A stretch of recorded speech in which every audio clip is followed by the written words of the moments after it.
So আপনার নামটা একটু বলেন। অনামিকা। অনামিকা, বয়স এই মুহূর্তে কত? 19। 19 বছর।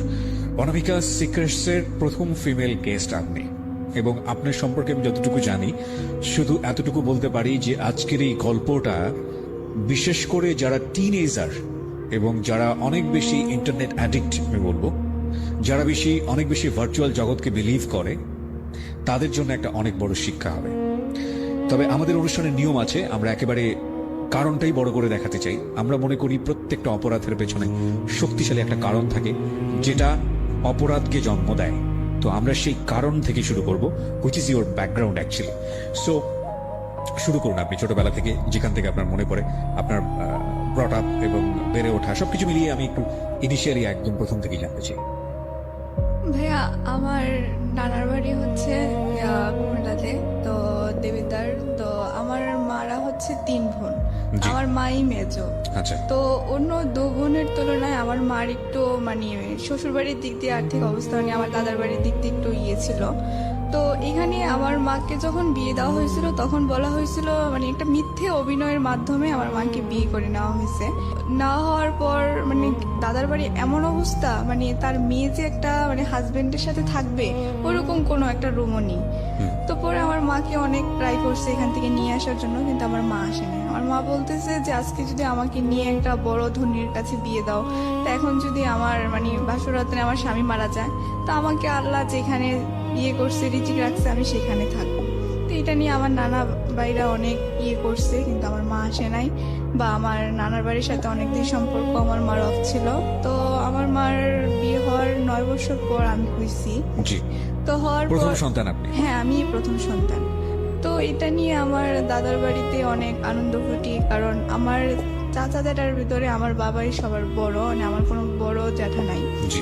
তো আমি যেহেতু প্রথম সন্তান, মানে সবাই আমাকে খুব আদর করতো। আমার চাচারা, বাবা চাচা ছিল 7 জন আর ফুফি ছিল 3 জন। আচ্ছা। ফুফিরাও এখানে থাকতো, দাদার বাড়িতে, ওনারা শ্বশুর বাড়িতে যাইতো না। তো পরে কি হয়েছে, তা আমি এখানে থাকতাম, সবাই খুব আদর যত্ন করতো। মানে আমি যখন মানে কি বলবো, মানে হাঁটার বয়স, তখন আমি হাঁটতে পারতাম না। মানে আমার কাকারা সবসময় আমাকে কাঁধে নিয়ে রাখতো, কোলে নিয়ে রাখতো, সবাই অনেক আদর করতো। হ্যাঁ, ওকে। আবার সবাই অনেক কথা বলতো যে মানে আশেপাশের লোকরা যে এই মেয়েকে এখনো হাঁটা শিখাস না, আর কয়েকদিন পর তো দেখবি হাঁটতে পারবে না, পরবর্তীতে পা হয়ে যাবে, সমস্যা হবে। হ্যাঁ, অনেক কথা বলতো। তো কথা বলার পর এগুলো আমার চাচারা বিশ্বাস করতো না। তো এক পর্যায়ে মানে আমার বাবা আগে আপনার ওই যে ঢাকা কারণ বাজারে সিএ ভবন আছে না, ওইখানে চাকরি করতো। জি। তো আমার বাবা এক কারণে রাজনীতি করার মানে জন্য চাকরিটা ছেড়ে দেয়। তো ছেড়ে দেওয়ার পরে রাজনীতি করার জন্য ছেড়ে দেয় নাকি রাজনীতি করার জন্য চলে যায়, কোনটা? মানে রাজনীতি করার জন্য চাকরিটা ছেড়ে দেয়। বাবা নিজেই ছেড়ে দেয়? হ্যাঁ, নিজে ছেড়ে পাবে। তো এখন দ্বিতীয় কথা হচ্ছে তার কারণে চাকরিটা ছেড়ে দেয়। তো এটা নিয়ে আমার নানার বাড়িতে অনেক কিছু মানে হয় আর কি, মানে কথাবার্তা যে এখন সংসার চলবে কি দিয়ে। তো এটা নিয়ে আমার মার সাথে একটু দ্বন্দ্ব হওয়াতে তো আমি আমার বেশিরভাগ নানার বাড়িতে থাকতাম। তো কি করতো, আমার মার কাছ থেকে মানে আমার মা যখন আমাকে নিয়ে চলে যায়, তখন আমার মা থেকে আমার বাবা গিয়ে একদিন আমাকে নিয়ে আসে। এক পর্যায়ে মানে আমার মার একটা চাকরি হয়, চাকরি হওয়ার পরে আমার মা খুব বিজি হয়ে যায়। বিজি হওয়ার পর আমি যে তার একটা সন্তান, সে যে মানে একটা কোনো দায়িত্ব বা মানে আমার পিছনে যে তার একটা সময় দেওয়া, সেটা দিতে পারতেছে না। এক পর্যায়ে একা হয়ে যায়। মানে আমার নানু বাড়িতে যতদিন থাকি এতদিন ভালো লাগে, কিন্তু এখানে আসলে আমার আর ভালো লাগে না। তো ভাইয়া তারপর আস্তে আস্তে স্কুলে ভর্তি হই আমি। ভর্তি হওয়ার পর মানে যখন দেখতাম যে সব বাচ্চারা মায়েরাই ওদেরকে নিয়ে স্কুলে যেত বা নিয়ে বসে থাকতো বা অনেক কথা বলতো, আজকে বলতো যে জানিস আমার মা আজকে আমাকে টিফিনে এটা দিয়েছে ওটা দিয়েছে, কিন্তু ভাইয়া মানে আমি কখনো বলতে পারতাম না যে আমার মা আমাকে আজকে এটা বানিয়ে দিয়েছে বা আমার মা আজকে এটা করেছে বা আমি মার সাথে এটা বলছি, মানে এগুলো বলতে পারতাম না। ওকে। পরে এক পর্যায়ে আমার মা আমাদের এলাকাতে নির্বাচনে মানে এলাকাতে মহিলা মেম্বার হিসাবে মানে রাজনীতি করে। তো আমার মা বিপুল ভোটে জয়ী হয়। তারপরেও আমার মা মানে খুবই এলাকাতে নামডাক, আমার বাবারও খুবই। তো আস্তে আস্তে আমার মার চাকরির নেশাটা আরো বেড়ে যায়। তো নানার বাড়িতে থাকলাম, আস্তে আস্তে থাকতেছি, মামারাও খুব আদর যত্ন করতে, চাহিদা কোনোটাই কম রাখতো না। পরবর্তীতে মামার আস্তে আস্তে বিয়ে করে। আচ্ছা। বিয়ে করার পর ভাইয়া মানে মামার আগে যেমন ছিল তার থেকে একটু চেঞ্জ হয়ে গেছে, এটা স্বাভাবিক হয়ে যাবে। কিন্তু মানে আস্তে আস্তে এমন হয়ে যাচ্ছে, মনে হচ্ছে যেন আমি তাদের বাসার কোনো একটা কাজের মেয়ে আর তারা হচ্ছে জমিদার, মানে এরকম হয়ে যাচ্ছে। মানে আমার মামি ধরেন সকালবেলা মানে যে মামারা কখনো মাটিতে রাখতো না, হ্যাঁ। সেই মামারা এখন সিচুয়েশনালি সেই ভাগ্নিকে কাজের মেয়ে বানিয়ে ফেলেছে। হ্যাঁ হ্যাঁ, ওকে, মানে সকালবেলা ঘুম থেকে ওঠার পর আমি যখন স্কুলে যেতাম তখন আমার মামা নিয়ে আমাকে বলতো যে তুমি স্কুলে যাওয়ার আগে আমাকে চা দিয়ে যাবা। তখন বড়জন বিয়ে করছে, তা আমি কি করতাম, কিছু বলতাম না, আমি চা দিয়ে যেতাম, বা উনি বলতো আমার কাপড়গুলো ধুয়ে দাও, ধুয়ে দিতাম। মানে মানে ও যা বলতো আমি তাই করতাম, কারণ আমি এখন কি বলবো, কারণ আমার নানা একজন খুবই অসুস্থ হয়ে পড়ছে বাসায়। তো অসুস্থ হওয়ার পর এখন তো নানার কথা তো আর কিছু শুনবে না, মামাদের হাতে এই সংসার। তো যাক, ভালোই আমি ওনাদের কথা মতো চলতাম। মাঝে সাঝে এমন কিছু ব্যবহার করতো মানে যা আর সহ্য করার মতো না। তো আমি মাঝে সাঝে নীরবে, মানে আমার একটা ছোটবেলা থেকে মানে ইয়ে ছিল যে মানে আমি কখনো প্রকাশ্যে কারোর কাছে কান্না করতাম না, মানে সবসময় গোপনে কান্না করতাম। তো শুয়ে শুয়ে যখন কান্না করতাম বা মানে মাঝে সাঝে মা আসলে প্রশ্ন করতাম যে আমি তোমার সাথে থাকবো বা তোমার সাথে যাবো, কিন্তু আমাকে কখনো মানে নিয়ে যেত না বা বলতো না যে মানে আমি আমার জন্মের, আমার মনে আছে যে 8 বছর পর আমি আমার নিজ এলাকাতে যাই। আর আমি যখন আমার মায়ের সাথে কোথাও যাই তখন সবাই প্রশ্ন করে যেটা কে, তখন আমার মা আনসার দেয় যে এটা আমার বোনের মেয়ে। হোয়াট? আমার মা মানে আমার এলাকাতে জানে না যে আমার মায়ের একটা মেয়ে আছে। তো বোনের মেয়ে বলতে হবে কেন? মানে তার মেয়ে বললে সবাই প্রশ্ন করে যে আপনার এত বড় মেয়ে, আপনারা তো আগে জানলাম না কি ম্যাডাম, আপনার এত বড় মেয়ে আছে, কই আপনি তো আগে বলেন নাই। এটা কি আমার মায়ের সাথে আমার, আপনার সঙ্গেই ঘটতো র্যান্ডমলি, আপনার সামনেই এটা ঘটতো? হ্যাঁ আমার সামনেই। পরে আমার মা মানে ওনার সাথে দাঁড়ালে মানে বোঝা যায় না যে আমার মায়ের বয়সটা তেমন একটা বোঝা যায় না। তো এখন যদি আমি দাঁড়াই যে এত বড় মেয়ে আছে, তারপরে তো তেমন কেমন না, তার জন্য আমার মা এখনো পর্যন্ত আমি যদি কোথাও যাই আমার মা প্রকাশ করে যেটা আমার বোনের মেয়ে, বা আমাকে কোথাও নিয়ে যেতে চায় না। খুবই খুবই দুঃখজনক। আমি জানি না যে এটা আসলে কোন ধরনের মানসিকতার পরিচয়, বাট এটা খুব দুঃখজনক। এটা নাথিং টু সে, কারণ মাকে জাজ করার কোনো রাইটসই আমার নাই, বাট সন্তানের জায়গা থেকে শুধু বলতে পারি আমার মা যদি এটা করতো তাহলে আমি কোনোভাবেই মেনে নিতে পারতাম না। সো সেই জায়গা থেকে বলবো যেটা খুবই দুঃখজনক। ওকে, বলুন তারপর। তো এক পর্যায়ে কি করছে, আমার 5-এর পিএসসি পরীক্ষা হয়, তা আমি মাকে বলি যে মা আমার তো একজন টিচার দরকার, বাট সামনে একটা পিএসসি পরীক্ষা বা একটা গাইডলাইনের দরকার, তো তুমি একটু আমাকে যদি একটু নজর দিতে তাহলে মনে হয় আমার একটু ভালো হতো। তখন আমার মার আনসারটা এই ছিল যে তোমার লেখাপড়া তুমি করবে, তাতে তো আমার কোনো কিছু নেই। তো আমি ওইদিন অনেক আমি বুঝিনি, মানে 9 বছর পরে আপনি আপনার মায়ের প্রথম সন্তান, তারপরও আপনার সঙ্গে এই ধরনের আচরণের প্রশ্নটা কি? মানে কোন রকম কি ক্ষোভ ছিল? এবং আমি যতদূর জানি যে আপনার মার কাছে বড় হওয়ার কথা, কিন্তু সেটা আপনি বড় না হয়ে আপনি বড় হয়েছেন আপনার নানুর কাছে, জি, মানে আপনার মায়ের মার কাছে। মানে আমার মার হচ্ছে কি, মানে যখনই আমার মা সংসারে ছিল তখনই আমার মা ভালো ছিল, আমি দেখতাম। কিন্তু আমার মা যখনই বাহিরের জগতে চলে গেছে, মানে চাকরির জগতে বা পলিটিশিয়ান মানে জগতে চলে গেছে, তখনই আমার মা একটা আপনার অন্যরকম বাবা এবং মা কি একই দলের পলিটিক্স করতেন? জি একই করে, কিন্তু আমার বাবা মার ভিতরে ম্যাক্সিমামই দেখা যায় যে দুজনের মধ্যে খুব অশান্তি চলে। Okay. মানে তাদের ভিতরে স্বামী স্ত্রীর কোনো একটা যে ভালোবাসা ওটা খুবই কম থাকে। এবং একটা সন্তানের জন্য কত বড় পীড়াদায়ক, একটা সন্তানের মানসিক বিকাশের জন্য এটা কতটা কষ্টকর, এটা যে সন্তান সেই খুব ভালো করে বলতে পারবে। একটা বাবা মার ঝগড়া বা বাবা মার মনোমালিন্য ওই সন্তানের উপর কতটা ভয়াবহ ইফেক্ট ফেলে আপনি চিন্তাও করতে পারবেন না। বলুন। তো মা বলে যে হ্যাঁ তোমার পড়া তুমি পড়ে। হ্যাঁ, তো এক পর্যায়ে দেখা গেছে আমার পিএসসি পরীক্ষা আসে, তখন আমি আমার মাকে বলি যে মা আমার তো ফাইনাল পরীক্ষা, আমাকে একটু সেন্টারে নিয়ে যাবা, বা আমার তো জাস্ট বেশি দিন না কয়েকদিন পরীক্ষা, তুমি আবার চলে যাও। তো পরে আমার মা বলে কি তোমার পরীক্ষা দিতে যাও, মায়ের দোয়া আছে সবসময়, আমি খুব বিজি। মানে ভাইয়া এখনো যে আমি আমার মাকে ফোন দেই, আমি যে একজন মানে কি বলতাম ঢাকায় থাকি একটা মেয়ে, আমার মাকে সে তো আমার খোঁজ খবর রাখা দরকার। এবং আমি যত জানি যে আপনাকে অ্যাপ্রন পড়াবে দেখতে পাচ্ছি। So you are going to be doctor soon. জি, আমি একজন মেডিকেল স্টুডেন্ট। সো আপনি ডাক্তার হতে যাচ্ছেন খুব শীঘ্রই। জি, এই অবস্থায়ও মা বলে না, যে আমার মা আমাকে 2-3 দিন একবার ফোন, মানে আমি নিজে স্বেচ্ছায় দিলে, মানে আমি ধরেন দিলে তারপর সে কথা বলে, এবং এমনও 2-3 দিন, এমনও সপ্তাহ চলে যায় মানে তার সাথে আমি ভালোভাবে কথা বলতে পারি না। সে খুব বিজি মানুষ, মানে এটা কি আমি যে আপনাদের একটা আপনার ক্ষেত্রে হয় নাকি আপনার যে বাকি যে ভাই বোনগুলো আছে তাদের ক্ষেত্রে একই রকম? মানে ধরেন আমার ক্ষেত্রেও হয় বা আমার সব ভাই বোনদের ক্ষেত্রে, মানে আমার মায়ের কাছে সন্তান মানে কিছুই না। Very unlucky. যাই হোক, হ্যাঁ বলেন তারপর। তো তারপর সমাপনী পরীক্ষা মামাদের সাথে নিয়ে যেত মামারা, বা দিতাম, তখন ভালো রেজাল্ট হয়, তখন আমি 5-এ বৃত্তি পাই, টানামপুলে বৃত্তি পাই। তো দেওয়ার পরে আমার 6-এর থেকে তো ধরেন পড়াশোনা, মানে আমাদের এলাকাতে এরকম ছিল যে মানে পড়ালেখা করলে, মানে ধরেন যদি বৃত্তি পায়, বৃত্তি পাইলে তার পড়ার খরচটা ফ্রি হয়ে যায়। জি। তো পরে জাস্ট শুধু পরীক্ষার ফিটা, তা আমি পড়াশোনা করতেছি। তা আমি যখন ক্লাস 7-এ পড়ি, তখন আমার ফ্রেন্ডরা দেখতাম মানে অনেকে ফোন ইউজ করতো। তো ফোন ইউজ করার ক্ষেত্রে তখন কি করতো, তা আমি বলতাম যে কি ক্লাস 7-এ পড়োস, মোবাইল ইউজ করোস কেন, মানে এটা কি। তখন ওদেরকে দেখতাম, বা অনেকে ফেসবুকও ইউজ করতো, বা নতুন নতুন, তখন আমি বলতাম যে এটা কি, মানে এটা তো কি জিনিস, এটা আমি তো বুঝতাম না। তো পরে ওরা আমার বলতো যে এটা একটা ফেসবুক, এটার মাধ্যমে এরকম চ্যাটিং করে বা এরকম সেই। পরে ওরা আমাকে বুঝাতো, তো আমি এগুলা তো ইয়ে করতাম না।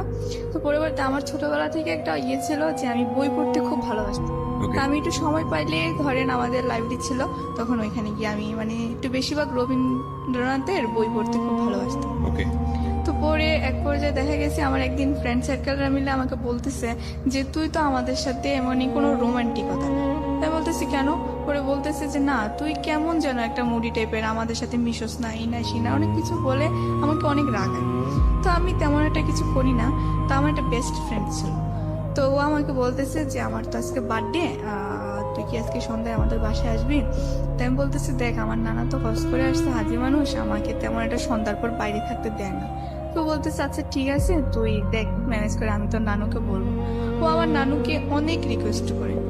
তো করার পর আমি তো জানতাম না যে ও মানে ওইখান থেকে আস্তে আস্তে একটু সন্ধ্যা হয়ে গেছিল ওই দিন, আমি জানতাম না যে তো রাত হবে। তো পরে কি করছে, ও মানে ওদের বাসায় যখন আমি যাই, ও সব ফ্রেন্ডেরাই ছিল, তো সবাই আস্তে আস্তে চলে যাচ্ছে, ও আমাকে শুধু ধরে রাখতেছে। ওকে। তো আমি বলতেছি কি রে, সবাই চলে যাচ্ছে, তুই আমাকে বলতেছিস তোর সাথে আমার মানে বান্ধবী একটু কথা আছে ইম্পর্টেন্ট। আমি বলতেছি কি কথা? ফ্রেন্ডটা কি ছেলে ছিল না মেয়ে ছিল? মেয়ে ছিল। মেয়ে ফ্রেন্ড। ওকে। পরে কি করছে, ও ইচ্ছাকৃত ভাবে মানে হঠাৎ করে, মানে আমি এখন বুঝতেছি কি তখন বুঝি নাই, ও কতখানি কেক ভাইয়া মানে আমার গালে এবং আমার জামাতে মানে একটু লাগিয়ে দেয়। কি জিনিস এটা? Cake cake cake. হ্যাঁ। আচ্ছা। পরে মানে আমার জামাটা একটু নষ্ট হয়ে গেছে, এখন তো এটা পরে যাওয়া সম্ভব না। পরে আমি বলতেছি যে তোর কোনো ড্রেস থাকলে তো পরে আমাকে একটু দে। তো এখানে আমি একটু কথা আবার একটু ফেলে গেছি, সেটা হচ্ছে যে আমার ফ্রেন্ডের ভাই আমাকে মানে খুব পছন্দ করতো। মানে আমি এই ফ্রেন্ডেরই বড় ভাই? হ্যাঁ হ্যাঁ, এই ফ্রেন্ডের বড় ভাই, তার কারণে আমি ওদের বাসাতে আমারটা যেতে দিতাম না। পরে আবার ও কি করছে, মানে ওর ভাইটা প্রতিদিন আমার স্কুলের সামনে দাঁড়ায় থাকতো, আমি যখন যাইতাম তখন ও আমার সামনে প্রতিদিন একটা ফুল, চিঠি, বাইটা সেটা নিয়ে এটা কি আপনার ওই ফ্রেন্ডটা জানতো?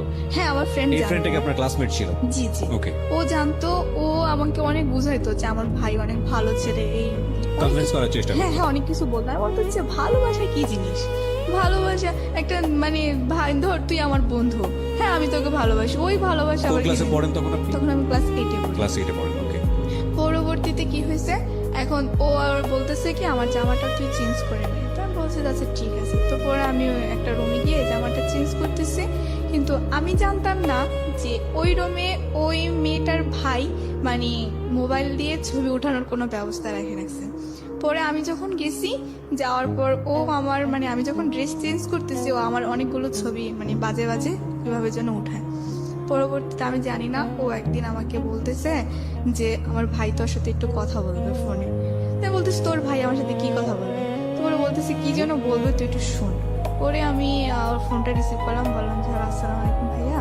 পরে বলতেছে ভাইয়া না, বলো তুমি করে বলো। আমি বলতেছি কেন আপনাকে তুমি বলবো কেন? পরে বলতেছে যে তুমি কি আমাকে সত্যি বিয়ে করবো? আমি বলতেছি আপনাকে আমি বিয়ে করবো এটা কি বলেন, বিয়ে কি বলেন? পরে আমি হাসতেছি। এই কথা বলার জন্য বলতেছে তুমি কি আমার সাথে মস্কারি করো? আমি বলতেছি না তো, আপনি আমার ভাইয়া, বড় ভাইয়া, আমি কেন আপনার সাথে মস্কারা করব? পরে বলতেছে যে তুমি যদি আমাকে সত্যি বিয়ে না করো তাহলে তোমার এই ছবিগুলো আমি ছেড়ে দেবো। আমি বলতেছি আমার কি ছবি? ওই যে তানিয়াদের সাথে ওই ছবিগুলো? পরে বলতেছে না।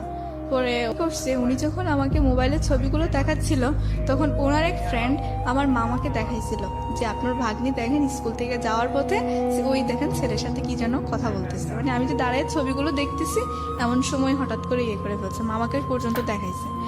পরবর্তীতে উনি আমাকে এই ছবিগুলো দেখায় বলছে যে তুমি যদি আমাকে না বিয়ে করো তাহলে এগুলো আমি ইন্টারনেটে ছেড়ে দেবো এবং তোমার ফ্যামিলির যত মান সম্মান আছে সব আমি নষ্ট করে দেবো। পরবর্তীতে আমি এগুলা মানে কাউকে বলতেও পারতেছি না, সহ্য করতে পারতেছি না। তখন মানে আমি কি করব আমি নিজেও বুঝতেছি না, কারণ বিয়ে কি জিনিস ওইটাই আমি ভালোভাবে বুঝি না, আর আমি বিয়ে করবোটা কি। পরবর্তীতে আমি আমার মানে কাকে বলবো, আমার নানুকে বলছি, ভাই আমার নানু হচ্ছে কি মানে শিক্ষিত না, একটু মানে ইয়ে টাইপের, মানে তেমন একটা বুঝে না, তো ইন্টারনেট কি বা মোবাইল সম্বন্ধে তার কোনো ধারণা নেই। ওকে, পরবর্তীতে কি বলছে যে তুই তোর মাকে বুঝা, কারণ তোর মা তো আবার একটু মানে সব জানে টানে, তোর মাকে বল।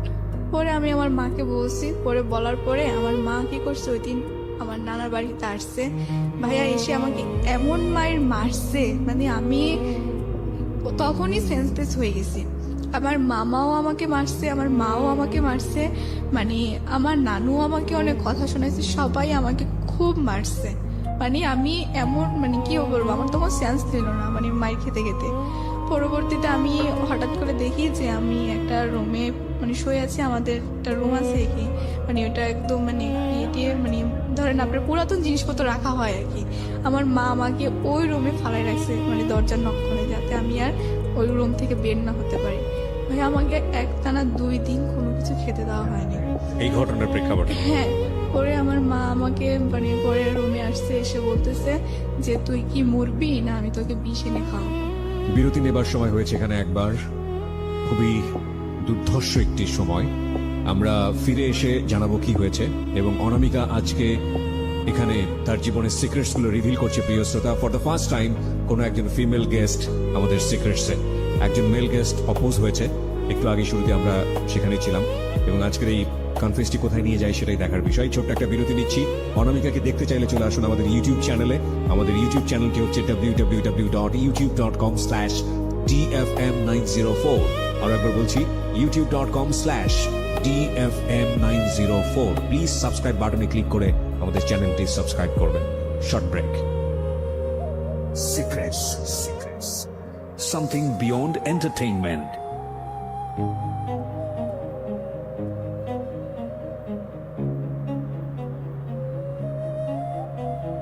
Love. Hate. Challenge. Motivation. Lies. Truth. Impossible. Virtue. Morality. Something beyond entertainment. Welcome to my stage of reality. Stay tuned. Sunday and Wednesday with me RJ Kipriya, only on Dhaka FM 90.4.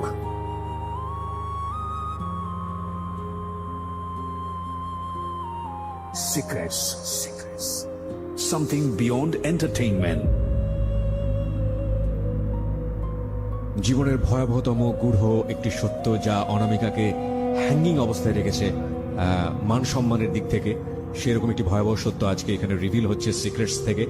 আমরা অবশ্যই অনামিকাকে floor দেবার আগে আপনাদেরকে বলতে চাই, যারা অনামিকাকে কোনো কিছু বলতে চান বা কানেক্ট হতে চান তার সঙ্গে, বা তাকে দেখতে চান, চলে আসতে পারেন আমাদের ইউটিউব চ্যানেলে। আমাদের ইউটিউবের ঠিকানা হচ্ছে www.youtube.com/dfm904। আরো একবার বলছি youtube.com/dfm904। অনামিকা, আমরা যেখানটায় ছিলাম, যে মা বলল যে বিষ এনে দেব, সামথিং লাইক দিস। তারপরে ভাই আবার মানে মা খুবই টর্চার করে, তো ছেলেটা কোনোভাবে বুঝতে পারে যে আমি কলেজে যাচ্ছি না ওর বোনের মাধ্যমে, সরি স্কুলে যাচ্ছি না। তো পরবর্তীতে এখন ও কি করছে, আমাদের বাসায় সরাসরি 2-1 ছেলে নিয়ে চলে আসছে মানে এলাকার। তো আসার পর বলতেছে যে আন্টি আপনার মেয়ে যা মানে হয়েছে সবকিছু মানে আমি করছি বাইশি, এখন আমি আপনার মেয়েকে বিয়ে করলে অনেক সুখী রাখবো, কিন্তু আপনি একটাই কথা বলবো যে আপনার মেয়েকে যদি আমার কাছে বিয়ে না দেন তাহলে আমি কি করবো আমি নিজেও জানি না। ভাইয়া ওই ছেলেটা ছিল এক নম্বরে, মানে ও যদি ভালো ছেলেও হতো, মানে ধরেন গরিবের সন্তান হলেও আমার মা তেমন কিছু বলতো না। কারণ আমার মা একটা জিনিস মানে একটু মানে আমার ফ্যামিলির দিক দিয়ে সবাই একটু বিশ্বাস করে যে ধনী গরিব তো আল্লাহরই সৃষ্টি, তো এখন ওইটা মানে বিভেদ করে না তারা। তো এখন কি করছে, ও মানে এমন একটা ছেলে ছিল যে মানে আমাদের এলাকাতে 2-3টা মার্ডার করছে। খুবই ডেসপারেট যেটা। হ্যাঁ খুবই। আর ও কি করতো, মানে আমাকে যদি ধরেন স্কুল থেকে আসতে সময় আমি যদি কোনো ছেলের সাথে কথা বলতাম, এরপরে গিয়ে শুনতাম যে ওই ছেলের মানে খুব মাইর খেয়েছে বা ওই ছেলের কোনো না কোনো একটা প্রবলেম হয়েছে, মানে আমি আমার এলাকার কোনো ছেলের সাথে কথা বলতে পারতাম না, বা কোনো বাইরের ছেলে তো প্রশ্নই ওঠে না। মানে স্কুলেও কোনো ছেলেদের সাথে কথা বলতে পারতাম না, মানে সবসময় মানে আমার কথা হচ্ছে যে মেয়েদের সাথে কথা বলা আর মেয়েদের সাথে স্কুল থেকে আসা। পরে কি হয়েছে, এক পর্যায়ে মানে আমার মা ও মাকে অনেক ধরনের হুমকি দিছে বা অনেক কিছু বলছে, বলার পর আমার মা এখন কি করবে, এখন আমার মা যেহেতু একটা রাজনীতি বড় একটা পর্যায়ে, এখন মান সম্মান বাঁচানোর জন্য আমার মা একদিন সকালে আমাকে বলতেছে যে তুমি আজকে সকাল সকাল ফ্রেশ হয়ে যাও। মানে মা এমন ভাবে কথা বলতেছে, ভাই আমার মনে হচ্ছে যেন আমি আকাশের চাঁদ হাতে পেয়ে গেছি, যে আমার মা আমার সাথে এত সুন্দর করে কথা বলতেছে। পরে আমি বলতেছি কেন, কি হয়েছে? পরে বলতেছে তোমাকে আজকে এক জায়গায় নিয়ে যাব, তুমি সুন্দর করে মানে গোসল করে ফ্রেশ হয়ে যাও। আমি বলছি আচ্ছা ঠিক আছে। বলতেছে সুন্দর জামা কাপড়ও পরবা। আমি বলছি আচ্ছা ঠিক আছে। পরে মানে এমনভাবে বলতেছে মানে আমি এত খুশি, মানে আমি এই খুশি কাকে বুঝাবো, যে আমার মা আজকে আমাকে এক জায়গায় নিয়ে যাবে, নিজে সে বলছে যে আমাকে নিয়ে যাবে। পরবর্তীতে আমি তখন মার কথা শুনে সবকিছু রেডি, পরে গিয়ে দেখি রাস্তায় মানে সিনজির ভিতরে ও, তারপর মা, তারপর সামনে 2জন লোক। পরে আমি বাবা কোথায়? বাবা নাই, বাবা আমাদের এলাকাতে। আপনি কোথায়? আমি নানার বাড়িতে। তখন ওখানেই মা থাকে? না, মা আসছে এখানে, মা তো কাজ করে। মা থাকতো বাবার সঙ্গে? হ্যাঁ বাবা। এত ঘটনা ঘটে যাচ্ছে, বাবা এগুলো জানে না? না, বাবা কিছুই জানে না, বাবাকে কিছুই বলা হয়নি। তবে আমি অনেক চেষ্টা করছি যে ফোনের মাধ্যমে বাবার সাথে ফোনে কন্ট্যাক্ট করব, কিন্তু কন্ট্যাক্ট করতে গেলে তখনও আমাকে মারতো। মানে কি বাবার সঙ্গে কি মার ছাড়াছাড়ি হয়ে গিয়েছে নাকি কোনো? না, বাবার সাথে মোটামুটি মানে আমার বাবা মার মানে একটাই ইয়ে আছে যে ওরা স্বামী স্ত্রী এতটুকু প্রমাণ, কিন্তু এছাড়া এদের মাধ্যমে কোনো যে একটা মানে ভালোবাসা বলেন বা কোনো একটা মনের মিল বলেন, কোনো কিছুই নাই। মানে আমার বাবা মার ভিতরে আমি 100 থেকে 99% দিনে দেখি ওদের ভিতরে ঝগড়া লেগেই থাকে। মানে কেউ কাউকে পাত্তা দেয় না? না, কেউ কাউকে ডিসিশন মেকিং এর জায়গায় কেউ কাউকে ধার ধারে না? না না, যার যার ইচ্ছা মতো। আপনার চোখের সামনে কি কখনো দেখতেন গায়ে হাত তোলাতুলি, মারামারি? হ্যাঁ, আমি আমার যখন আমি একটু কথা ফেলে গেছি, আমার ছোট ভাইটা যখন মানে হয়েছিল, মানে আমার পরের জন, যেটা আমার 2টা ভাই আমার ছোট, তো আমার পরে যেটা মানে কি, ও যখন জন্মেছিল তখন আমার বাবা আমার মাকে এত মারছিল, মানে আমার মাকে পুরা খাটের চিপা দিয়ে পর্যন্ত ফেলে দিছে, আর আমার ভাইটাকে এভাবে ছোট ফিটার খাইতেছে, ওকে ধরে একদম খাটের এই প্রান্তে থেকে ওই প্রান্তে ছুঁড়ে মারছে। মানে আমার বাবা আমার মাকে প্রচুর মারতো, মানে এক পর্যায়ে আমার মা মানে মায়ের খেতে খেতে একদম প্রতিবাদী হয়ে গেছে। পরে আমার মাও বাবাকে পাত্তা দেয় না, বাবাও মাকে পাত্তা দেয় না, মানে এরকম হয়ে গেছে আর কি। পরবর্তীতে ভাই আমি যাচ্ছি মার সাথে, কিন্তু কোথায় যাচ্ছি মা আমাকে কিছুই বলে না। পরবর্তীতে গিয়ে দেখি এক হুজুরের বাড়ি। আমি বলতেছি মা এইখানে কোথায় আসছো, বা এটা কি, আমি তো চিনি না। পরে বলতেছি তোমার এত চেনার দরকার নাই, তোমাকে যেখানে নিয়ে আসছি তুমি সেখানে থাকো। তো পরে আমি বলতেছি যে মা মানে কি, আমাকে একটু বলবা? বলতেছে যে কিছু না, আজকে তোমার বিয়ে। আমি বলতেছি কি বলতেছো, বিয়ে? কি তুমি কি আমার সাথে মজা করতেছো? মা বলতেছে যে না, আমি তোমার সাথে মজা করতে যাবো কেন, তুমি যা কাজ করছো তার পাপের প্রায়শ্চিত্ত ভোগ করবা এখন। আমি বলতেছি মা আমি তো কোনো অন্যায় কাজ করি নাই, বা আমি তো কিছুই করি নাই, কেন পাপের প্রায়শ্চিত্ত ভোগ করবো? মানে তখন আমার মা ওই কাজের সামনে ভাই আমাকে এত মারছে, মানে কি বলবো, মানে হাতেই মারছে। ক্লাস 7-এ পড়তেন ওই সময়? ক্লাস 8-এ পড়তেন আপনি? যদি ভুল না করে থাকে তাহলে আপনার বয়স সর্বসাকুল্যে 13 থেকে 14 বছর, এবং আপনার মা তখন ওখানে একটা রাজনৈতিক নেতা বলা যেতে পারে এলাকার, আমাদের জেলার, মানে আমার মা সভাপতি, মহিলা দলের সভাপতি। এবং ওই সময়ে তার নিজের সম্মান বাঁচানোর জন্য সে আপনাকে এই কাজটা করাচ্ছে, এবং একটা ছেলে যে গুন্ডা আপনার কথা মতো তার হাতে সে তুলে দিচ্ছে শুধুমাত্র নিজের সম্মান বাঁচানোর জন্য। ওকে, তারপর কি হলো? তারপর আমার মা ওই দিন আমাকে বলে যে তুমি এখানে মানে তোমার কত সালের ঘটনা এটা? এটা হচ্ছে 2011। আপনার মা চাইলেই সে খুব সহজেই ছেলেটাকে ধরিয়ে দিতে পারতো পুলিশের কাছে এই ধরনের ব্ল্যাকমেইল করার জন্য, এবং বাংলাদেশের নারী নির্যাতনের যে আইন সেটা খুব শক্ত আইন, আপনার মা সেটা করেন। এই পয়েন্টগুলো খেয়াল রাখবেন প্রিয় শ্রোতা, যে একজন মানুষ কিভাবে অপরাধের দিকে ধাবিত হয়। আমি সবসময় বলি background is much more important much more important, again I am saying much more important. বলেন। পরবর্তীতে পরে মা আমাকে বললো যে এখানে একটা সিগনেচার করার জন্য। তা আমি এরপরে আমার নামটা লিখলাম এখানে। লেখার পর বলতেছে মানে ওই যে হুজুরটা উনি কাজী, তখন উনি বলার পর ছেলের বাবার নাম না কি যেন আরো কিছু বলছে, পরে বলতেছে বলো মা কবুল। তখন আমি মানে চুপ করে আছি। চুপ করে থাকার কারণে আমার মা আমাকে ঠাস করে আরো একটা থাপ্পড় মারে। মানে কি বলবো, মানে আমি যেটাই মানে ওনার কথার অবাধ্য হচ্ছি বা যেটা আমি করতে চাচ্ছি না, তখনই আমি মাই খাচ্ছি। পরবর্তীতে মানে বলার পর আমার মা আমাকে বাসায় নিয়ে আসছে। পরে ছেলেটার সাথে মানে মা অনেক কথাবার্তা বলার পর তারপরে আমাকে বাসায় নিয়ে আসছে, মা চলে গেছে। পরে ভাইয়া আমার টেস্ট আর 1 মাস বাকি। মানে আমি ওই মুহূর্তে যে আমি যে পড়বো, বাসায় পড়ার মতো কোনো ক্যাপাসিটি পাচ্ছি না, বা আমি আমার যে মানে এটা গাইডলাইন ওইটাও পাচ্ছি না। স্কুলে আমার ওই ফ্রেন্ড গিয়ে সবার কাছে বলে দিছে যে আমার ওর ভাইয়ের সাথে বিয়ে হয়েছে। সবাই আমাকে অনেক অপমান, অনেক কথাবার্তা শোনাইছে যে তুমি একটা ব্রিলিয়ান্ট স্টুডেন্ট হয়ে তুমি কি করে মানে বিয়ে করলা, বা আমার ম্যামরা, আমার স্যাররা সবাই আমাকে অনেক কথা বলছে। মানে মোট কথা আমার মনে হচ্ছিল যে তখন আমার ওই ছবিগুলোই মনে ভালো ছিল যদি নেটে দিত, কারণ এটা তো সবাই জেনে গেছে যে আমার বিয়ে হয়ে গেছে। বলতেছে যে বিয়েটা কি তুমি এত তাড়াতাড়ি করে ফেললা, আর মানে তুমি একটু এসএসসি পাস করতা। সবাই স্যাররা আমাকে এই কথা বলতেছে। তারপরে মানে স্যার আমাকে ডেকে নিয়ে প্রিন্সিপাল স্যার অনেক অপমান করছে, বলছে যে মানে আমি তোমার কাছ থেকে এই জিনিসটা আশা করিনি কখনো, যে তুমি একটা ভালো স্টুডেন্ট হয়ে তুমি কেন মানে এই কাজটা করতে গেলা। পরবর্তীতে মানে আমি বলছি যে ঠিক আছে স্যার, আমার মানে ভুল হয়ে গেছে, আমি পড়াশোনা ভালো করে আপনাকে দেখাই দেবো। পরে বলছে যে ঠিক আছে, আমরা তোমাকে মানে বিশ্বাস করি, বা তুমি ভালো করে পড়ো, পারবা তুমি। পরে ওই স্যারটাই আমাকে প্রথম মানে ভাইয়া মাথায় হাত বুলিয়ে বলছিল যে মা যদি সন্তানকে যে রাস্তায় দেখ না কেন, মনে করবা যে এটা তোমার জন্য কোনোদিনও ভালো একটা প্লাস পয়েন্ট। কিন্তু আমি ভাইয়া আমি আমার মার জন্য একটু তখন কষ্ট করি নাই। তখন আমি ভাবছিলাম যে আমার স্যার যেহেতু আমাকে যেটা মানে আমি ওই স্যারটার কথা খুব মানতাম।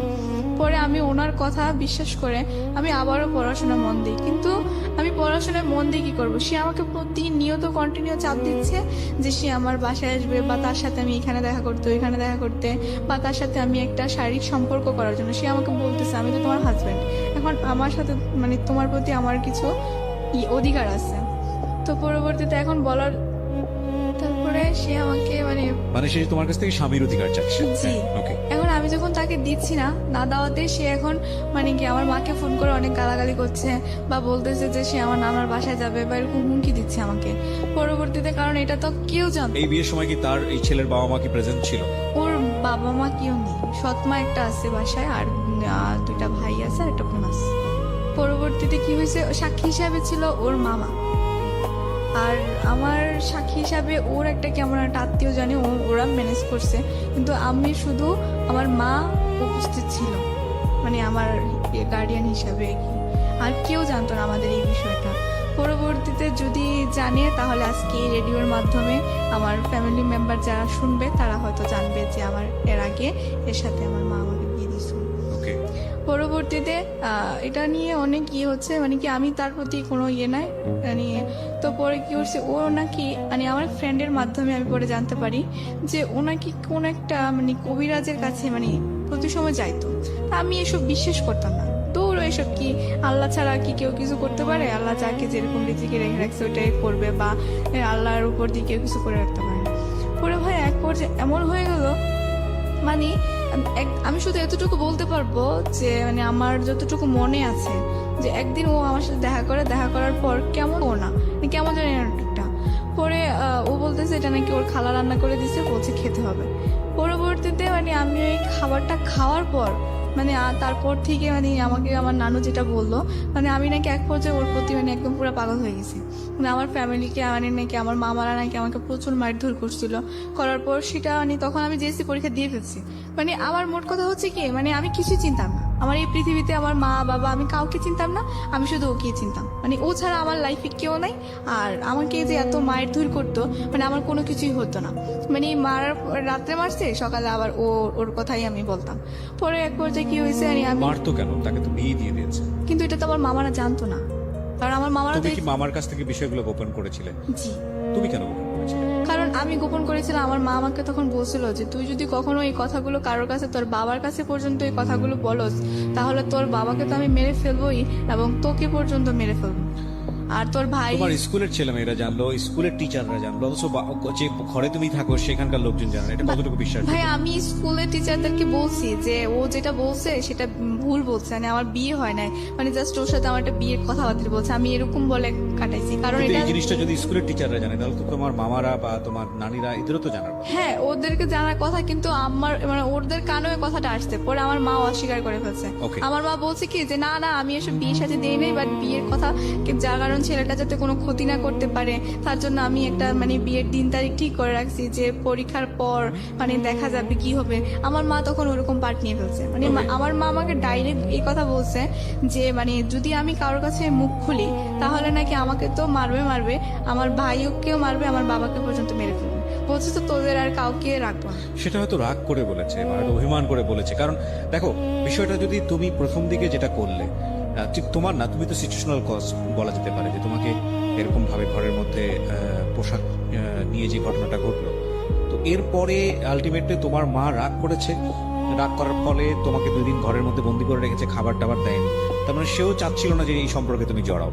তো বেসিক্যালি সে তার সম্মান বাঁচাতে গিয়ে বা তোমার সম্মান বাঁচাতে দিবে বা তোমার কথা যদি তুমি মেনে নেই, তাহলে যে কোনো কারণেই হোক না কেন একটা মান সম্মানের প্রশ্নে গিয়ে সে এত বড় একটা ভুল সিদ্ধান্ত নিয়েছে, এটা হচ্ছে মূল কথা। এবং তারপরে তোমার মা হয়তো রাগ করে এই ধরনের কথা বলেছে, but that really doesn't mean যে তোমার মা বাবাকে খুন করে ফেলবে। বাট ওকে, তোমার জায়গাতে হয়তো তুমি ফিল করছো, আমাদের জায়গা থেকে আমি বিষয়টাকে খুব বেশি সিরিয়াসলি দেখতে চাচ্ছি না। কিন্তু ভাইয়া আমি যতবারই বাবার সাথে কথা বলতে চাইতাম, মানে আমার কাছে তো ফোন ছিল না, নানুর ফোন দিয়ে যদি ফোন দিতাম তখন আমার মা যদি সামনে উপস্থিত থাকতো তখন বাবার সাথে কথা বলতে দিত না।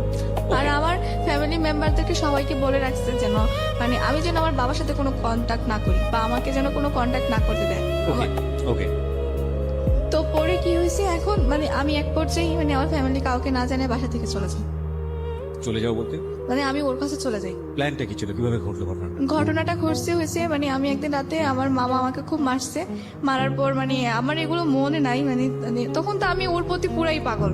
হ্যাঁ, পরে কি হয়েছে, আমার নানু আমাকে যেটা বললো যে আমি নাকি রাত্রে আমাকে প্রচন্ড মারছে, মারার পর মানে আমার মামা আমার জন্য খুব কান্নাকাটি করতেছে যে মানে ওকে এত আদর করে আমরা বড় করছি, আজকে এরকম একটা ছেলের সাথে মানে মিশার জন্য আমরা তো এটা কখনো ভাবতে পারি নাই বা এসে বলতেছে মামা। পরে কি হয়েছে, সকালে উঠে দেখে আমি বাসায় নেই, আমি সকালে মানে চলে গেছি ওর কাছে। পরে কোথায় খুঁজে পাচ্ছে না, একমাত্র মানে ও নাকি শুধু আমার মাকে ইনফর্ম করছিল যে এই জায়গায় আছে। পরে ইনফর্ম করার পর মানে আমার তো নাই, পরে আমার মা বলছে কি যে আমি নাকি আমার ফুপ্পির বাসায় আছি। তো পরে আর আমার মামারা কিছু বলে নাই। প্রায় 1 মাস পর আমি তখন আবার আমার নানুর বাসায় আসি, কারণ আমার 1 মাস তুমি কোথায় ছিল? 1 মাস ওর সাথেই ছিলাম। 1 মাসের সংসার জীবন কি ছিল? 1 মাসের সংসার জীবন কি ছিল ভাইয়া, হঠাৎ করে একদিন মানে আমার না কেমন যেন লাগতেছিল, মানে আমার মানে ওইটার নেশাটা মনে হয় যখন আস্তে আস্তে কেটে যাচ্ছিল, ও আমাকে প্রচন্ড মারতো। মানে আমি যখন আস্তে আস্তে মানে বুঝতেছি বা আমি জিনিসটি ফিল করতেছি, তখন আমি যখন ওর দিকে একটু দূরে দূরে চলে যাচ্ছি তখন আমার মানে ও আমাকে প্রচন্ড মারতো। মানে এক পর্যায়ে ও ড্রিঙ্কস করতো, এটা তো আমি আগে থেকেই জানতাম যে ও ড্রিঙ্কস ও করতো। ও কি করতো তখন? কিসে? কিছুই করতো না। ও কি করতো ভাইয়া, ও পড়াশোনা করছে ক্লাস 8 পর্যন্ত, তারপর আর রাজনীতি করে, এই মানুষ খুন করে বা এইটা সেটা করে, মানে এই জন্য এটা বলে আপনি যদি ওকে বলেন যে তুমি আমার এই কাজটা করে দিবা বা আমার মেয়ের চলে গেছে ওকে নিয়ে আসবা, এনে ওই ছেলেটাকে মারবা, তোমাকে এত টাকা দেবো, ও এই কাজটা করবে। মানে এরকম আমাদের এলাকাতে অনেক ঘটনা, মানে ওকে একবারই চিনি আমার নানাদের এলাকাতে, এক নামে চিনতো। হ্যাঁ। তো পরে কি হয়েছে, এখন ও এরকমই কাজ করতো আর প্রচন্ড যে টাকা ইনকাম করতো সংসারে তো দিত নাই, উল্টা নিজে ড্রিঙ্কস করে এরকম করতো। আপনি হয়তো আমার দেখতে পারবেন যে আমার কপালে একটা কাটা দাগ আছে। মানে ও কি করছে, আমাকে একদিন এমন মারছে, মারার পর আমাকে ঠাস করে ধাক্কা দিয়ে মানে ওয়ার্ড্রোব ছিল ওই ওয়ার্ড্রোবের উপরে ফেলা দেয়। পরে আমার কপালটা কেটে গেছে, মানে আমি কান্না করতেছি, মানে আমার কপাল দিয়ে প্রচন্ড রক্ত বের হচ্ছে, কিন্তু ও আমাকে একটু হসপিটালে নিয়ে যাচ্ছে না। পরে পাশে ওর খালা ছিল, ওই খালা আর খালু মিলে আমাকে হসপিটালে নিয়ে গিয়ে প্রায় 4টা সিঁড়ি লাগছে আমার কপালে। তারপরে ভাইয়া আমি এখন আমার মাকে বলছি, কিন্তু আমার মা তো কোনোভাবেই আর ইয়ে করবে না। মা বলতেছে তোমার ভাগ্যে যেটা আছে তুমি সেটাই করো। পরবর্তীতে ভাই আমি কাকে কি বলবো? লেখাপড়া তখন বন্ধ? হ্যাঁ, লেখাপড়া তো তখন বন্ধ, কারণ ওই যে জেএসসি পরীক্ষা দিলাম, রেজাল্ট তো দিচ্ছে না তখন। ওর কথা। তারপরে কাউকে বলতে পারতেছি না, আমি আমার নানুকে যে বলবো, এখন নানু তো কিছুই করতে পারবে না, কারণ সংসার মামাদের হাতে, নানুর তো কোনো কিছুই করার নাই। মামাদের কারোর কাছে বলতে পারতেছি না, বাবার কাছেও বলতে পারতেছি না। পরে আমার এক ফুপ্পি ছিল, পরে আমি আমার ফুপ্পির কাছে মানে অনেক কষ্টে আমি ওনার নাম্বারটা সংগ্রহ করি ফুপ্পির। পরে ফুপ্পির কাছে ফোন করে আমি সব কিছু বলি। পরে ফুপ্পি সবকিছু জানতো, জানার পর মানে পরে বলছে কি যে ঠিক আছে, তুই তো এটা ভুল করে ফেলছিস, বাচ্চা মানুষ, তুই আমার কাছে আয়, আমি তোকে মানে সবকিছু বোঝাবো বা ইয়ে করবো। পরে আমি আমার মামাদের ওইখানে তো আর যাওয়া হয় না, মানে সবাই মামা বলছে মানে আম্মু ফোন করে মামাদেরকে বলছে যে আমি আমার মেয়েকে নিয়ে গেছি আর ওইখানে কোনো কিছু হবে না। পরবর্তী দিকে করছে আমার ফুপ্পির বাসায় নিয়ে আসছে। পরে আসার পর পরে আমি ফুপ্পি এরকম এরকম করে আমার মামাদের সবাইকে আবার বুঝাইছে যে দেখেন ও তো আমার বাসায় ছিল এসেই, এখন ওর মা হয়তো রাগ করে বলতেছে কারণ ওর একটা ঘটনা ঘটে গেছে, আবার ও রাগ করে আপনাদেরকে কিছু না বলে চলে গেছে। এগুলো নিয়ে অনেক কথাবার্তা হওয়ার পর ফুপ্পি আবার বুঝায় আমাকে দিয়ে আসে। কিন্তু ভাইয়া দিয়ে আসার পর মানে কি হয়েছে যে মানে আমি যদি স্কুলে যেতাম তাহলে ও আবার স্কুলের গেটের সামনে দাঁড়ায় থাকতো। পরে আমি যদি কারোর সাথে কথা বলতে যেতাম কোনো ফ্রেন্ডদের সাথে, তাহলে বলতো এই ওর সাথে তোমার কিসের কথা, মানে ও আমার উপর একটা অধিকার খাটাতে যেত, মানে আমি কোনো ফ্রেন্ডদের সাথে কোনো মিশতেই পারতাম না বা কিছু করতেও পারতাম না। তো পরে আমি একদিন বলছি কি যে আমি তো আপনাকে চিনি না, আমি ডাইরেক্ট রাস্তায় বলে ফেলছি যে আমি তো আপনাকে চিনি না। এই কথা বলাতে ও রাস্তায় মানুষের সামনে ঠাস করে আমার একটা থাপ্পড় মারে। ওর থাপ্পড় মারাতে এটা আমার মামার মাইন্ডে লাগে। আমার মামা কি করছে, ওই যাচ্ছিল তখন দেখছে আমার মামা যে ও আমাকে থাপ্পড় মারছে। পরে মামা আমাকে বাসায় এসে জিজ্ঞেস করতেছে যে ওর সাথে কি তোমার কোনো সম্পর্ক আছে। আমি বলতেছি না, ওর সাথে আমার কোনো সম্পর্ক নেই। কারণ আমি আমার মামার কাছে এখন যদি বলতে চাই তাহলে আমার মামা কি করবে আমি নিজেও জানি না। তা আমি মামার কাছে জিনিসটা গোপন রাখি যে না। কিন্তু ভাই আমার মানে কজলি ওরকম এরকম কিছু কিছু মনে পড়তেছে, আবার কিছু কিছু মনে পড়তেছে না, এরকম হয়ে গেছে। মানে ওর সাথে আমি কেন গেলাম, ওইখানে কি ছিল আমার বা কি আসে বিষয়।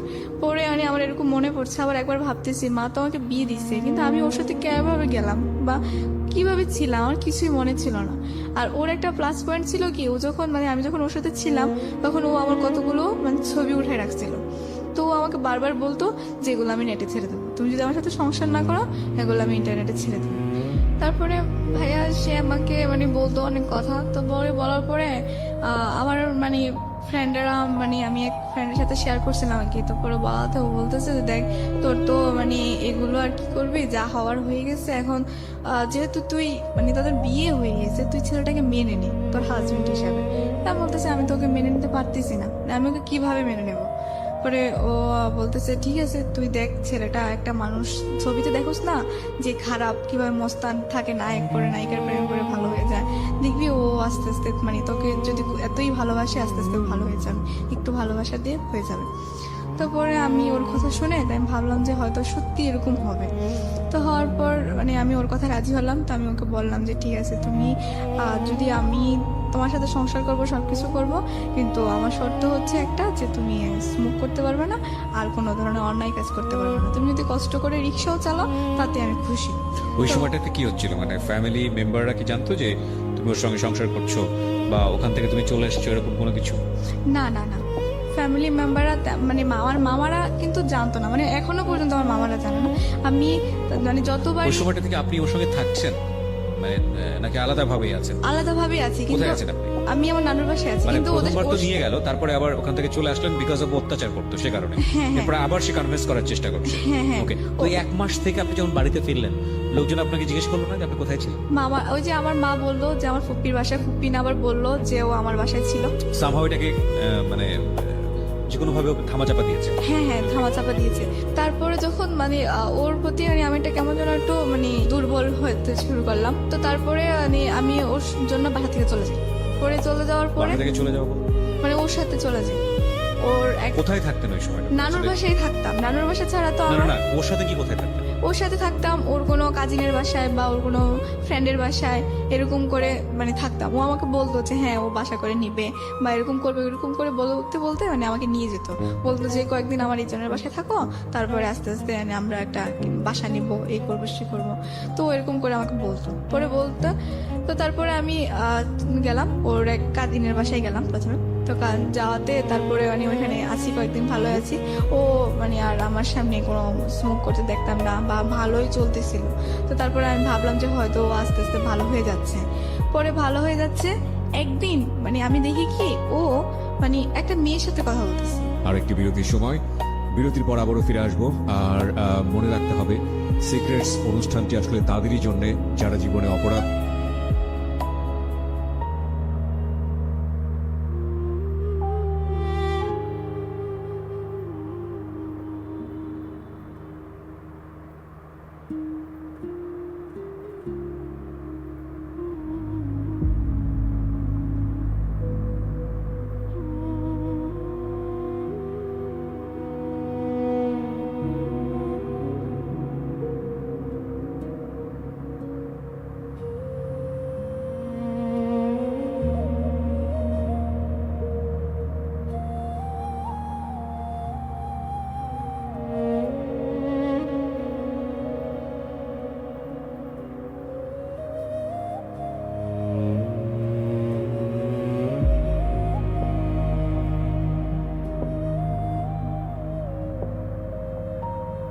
Secrets.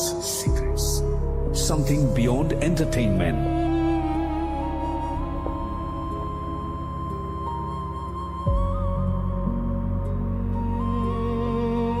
Love. Hate. Challenge. Motivation.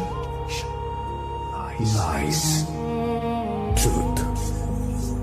Impossible. Virtue. Morality. Something beyond entertainment. Welcome to my stage of reality. Stay tuned. Sunday and Wednesday with me RJ Kipriya, only on Dhaka FM 90.4.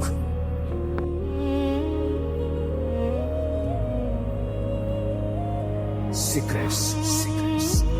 Something beyond entertainment. আবারও ফিরে আসলাম। আপনারা শুনছেন secrets 90.4 FM Dhaka FM এ। আমি RJ Kibria আপনার সঙ্গে রয়েছি। এই অনুষ্ঠানে কনফেস করতে চাইলে ফোন করুন 09611904904 এই নম্বরে। আর আমাদের এই অনুষ্ঠানটি ইউটিউবে আপলোডেড, আপনি চাইলে ওখান থেকে পুরো অনুষ্ঠানটি দেখতে পারেন। কে আজকের এই গেস্ট, সিক্রেটসের প্রথম ফিমেল গেস্ট, কি তার ঘটনার সমস্ত কিছুই আমাদের ইউটিউবে আপলোড করা আছে। আমাদের ইউটিউবের ঠিকানা হচ্ছে www.youtube.com/DFM904। আবারও বলছি youtube.com/DFM904। প্লিজ সাবস্ক্রাইব বাটনে ক্লিক করে চ্যানেলটি সাবস্ক্রাইব করবেন, এটা ধীরে ধীরে আপনাদেরই চ্যানেল হয়ে উঠবে। ওকে, কথা না বাড়িয়ে আবারও ফিরছি যেখানটায় ছিলাম অনামিকা। তারপর কি তো পরে ওকে দেখতেছি যে একটা কার সাথে মেয়ে বয়ে যে কথা বলতেছে। ওকে, তো পরবর্তীতে আমি ওর কাছে গিয়ে দাঁড়িয়েছিলাম। তো পরে মানে ওর কথাবার্তা বুঝলাম যে ওর বোনের সাথেও কথা বলতেছে, মানে যে আমার ফ্রেন্ড ছিল। পরে ভাইয়া দেখলাম যে ওর বোন ওকে উপদেশ দিয়ে দিচ্ছে, মানে আমার সাথে কোথায় যাবে বা কি করবে না করবে। আর ওদের কথাবার্তাগুলো আমি আড়াল থেকে শুনতে পাই। আর ওদের মূলত মানে প্ল্যানই হচ্ছে যে মানে আমাকে বিয়ে করলে তো ও মানে আমার মার যা সম্পত্তি আছে মানে যেটাই আছে ওইটা মানে ও পাবে, ওকে ওর বোন ওই বুদ্ধিটা দিচ্ছে। পরে ও বলতেছে যে ওর মা তো অনেক রাগী বা এরকম টাইপের, বা উনি কি দিবে বা এরকম রাজি হবে। পরে মানে ও আমাকে নিয়ে মানে আমার উপর যত টর্চার করলে যেন আমার মাকে বলে, পরে আমার মা তো আমার প্রতি দুর্বল হয়ে যাবে। তারপর মানে ও এরকম কিছু বলতেছে বা ওকে বিদেশ পাঠানোর জন্য, যাতে আমার মাকে বলে টাকা পয়সা কিছু দেওয়ার জন্য। ওকে, তো এরকম কিছু বলতেছে। পরে বলার পরে আমি এগুলো আড়াল থেকে শুনতে পাই। তো পরে আমি ওকে জিজ্ঞেস করলাম যে তুমি কি আসলে সত্যি আমাকে ভালোবাসো না আমার মায়ের টাকাকে ভালোবাসো। পরে ও বলতেছে কেন হঠাৎ এই প্রশ্ন।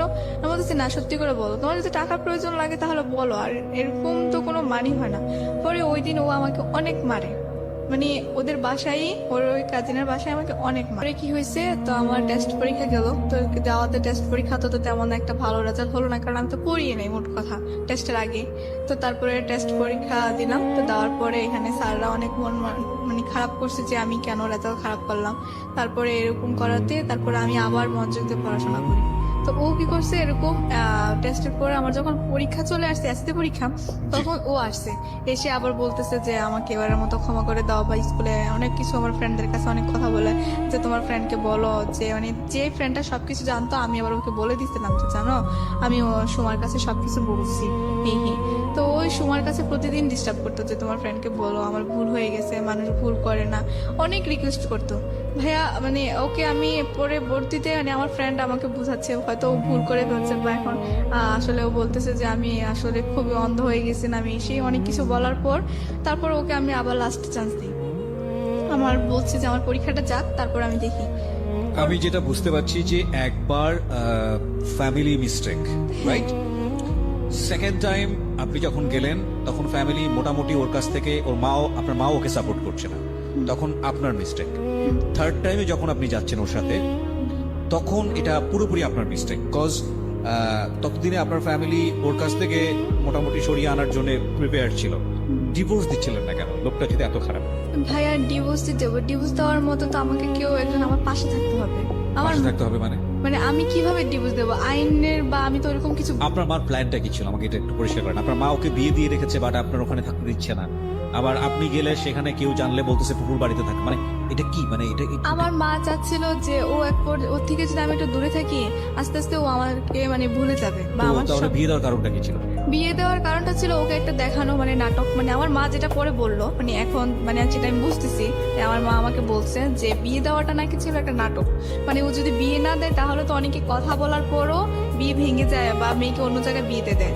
তা আমার মা নাকি ওকে বলছিল যে আমার মেয়েকে তো তোমার কাছে বিয়ে দিয়ে দিচ্ছি, তাহলে তো আমার মেয়েকে আর কোথাও বিয়ে দেবো না, তো তুমি যদি বিদেশ চলে যাও, বিদেশ থেকে আসার পর আমার মেয়েরও পড়াশোনা শেষ হবে, তখন তোমাকে তোমার হাতে আমার মেয়েকে উঠাই দিয়ে দেবো। So it was her plan actually, এবং যাতে করে বিয়েটা করে সে দেশের বাইরে চলে যায়, হ্যাঁ কিন্তু সে সেটা ইমিডিয়েটলি করেনি। না না আচ্ছা, তো যখন আপনি বারবার ওনার সঙ্গে যাচ্ছিলেন তখন তো আপনি বুঝতে পারছিলেন যেটা উচিত হচ্ছে না, এটা ভুল হচ্ছে। হ্যাঁ আমি যখন তখন আপনি কেন যাচ্ছিলেন? আপনার পরিবার থেকে খুব বেশি অশান্তি হচ্ছিল আপনার সঙ্গে সেই জন্য যাওয়া, নাকি এমন কোনো মোহের মধ্যে ছিলেন বা ওর প্রতি আপনি দুর্বল হয়ে গেছেন একসাথে থাকার কারণে? ভাইয়া ওর প্রতি আমার তেমন একটা দুর্বল ছিল না, তারপরেও মানে ও আমাকে বারবার, আমি চিন্তা করতাম যে ওর কাছে তো আমার কতগুলো ছবি আছে। সেটা তো বিয়ের আগে, বিয়ের পরের ছবিগুলো?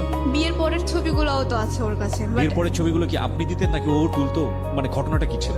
ঘটনাটা কি ছিল, যখন আমরা একসাথে থাকতাম তখন ধরেন অনেক ছবি উঠানো হতো, হ্যাঁ হয় আমারও উঠানো হতো বা ও উঠাইতো, একরকম ছবি উঠানো ছিল। Okay. তো ওইগুলো এগুলো আপনারা খুব মিউচুয়ালি করতেন? হ্যাঁ হ্যাঁ, তো আমার তো ফোন ছিল না তখন, ওরই ফোন ছিল, তো ওর ফোনে ধরেন আমাদের দুজনের মধ্যে- এগুলো নোট করবেন আপনারা? হ্যাঁ হ্যাঁ, তারপর ধরেন ওর ফোনে আমার মানে ছিল আর কি, মানে আর ধরেন আমাদের দুজনের ছবি ছিল, তো ও কি করছে পরবর্তীতে আমাকে বলতো যে মানে আমি যদি ওর সাথে না যেতে চাইতাম তাহলে আমাকে বলতো যে আমি এই ছবিগুলো, তখন তো তোমার মানে জাস্ট অল্প পিক ছিল, এখন তো তোমার আরো একদম ফুল ছবি আছে, এখন তুমি কি করবা, এখন তো তোমার যাওয়ার কোনো পথ নেই। পরবর্তীতে ও এরকম করলে, তো তার জন্য থার্ড টাইম আমি ওকে মানে লাস্ট সুযোগ দিয়েছিলাম আর কি, মানে দেখি ও কি করে। এবার আমি নিজে আমি একটু থামাচ্ছি আপনাকে।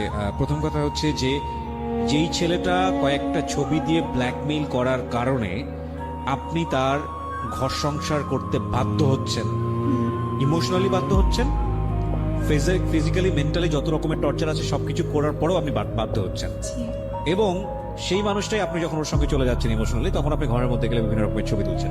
এইটা একটা পয়েন্ট করার মতো বিষয় প্রিয় শ্রোতা। প্রথম কথা হচ্ছে যে হাজবেন্ড এবং ওয়াইফ একই ঘরের মধ্যে থাকা অবস্থায় কি করছে না করছে সেটা তাদের একেবারেই ব্যক্তিগত বিষয়, কিন্তু যদি প্রেক্ষাপটটা এরকম হয় যে বিয়েই করা হয়েছে ছবি তুলে ব্ল্যাকমেইল করে, এবং বিয়েটাই করা হয়েছে যে এইরকম নুট ছবি দেখিয়ে, যেগুলো কোনো না কোনোভাবে তার বাবা মায়ের ইজ্জতে বা সামাজিক সম্মানে আঘাত করতে পারে, সেক্ষেত্রে আপনার কি উচিত ছিল না যে পরবর্তীতে যে ছেলেটার সঙ্গে আপনার সংসার আদৌ হবে কি হবে না সেরকম কোনো গ্যারান্টি নাই, যে ছেলেটা আপনার উপর টর্চার করছে তারপর আপনি ওর কাছে গিয়ে এই ছবিগুলো তুলছেন, আপনার তো সচেতন হওয়া উচিত ছিল।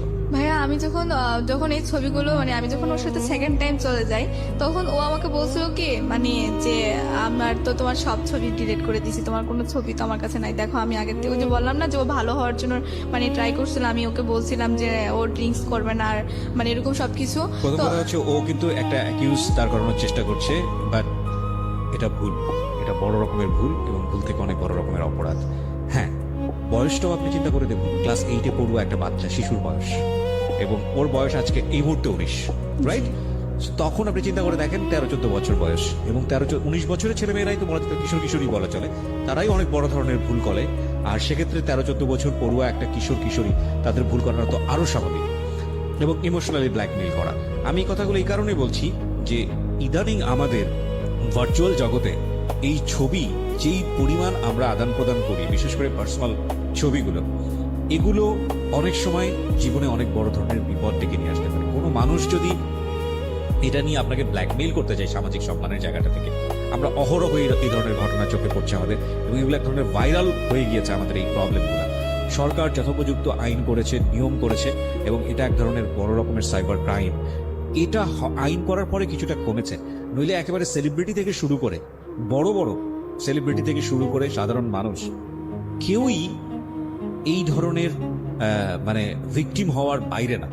ঠিক আছে, কিন্তু এটা একটা জীবনকে কতখানি বিপদগামী করে তুলতে পারে এই ভুলগুলো, এই অপরাধগুলো, সেই উদাহরণটা আজকের সিক্রেটস।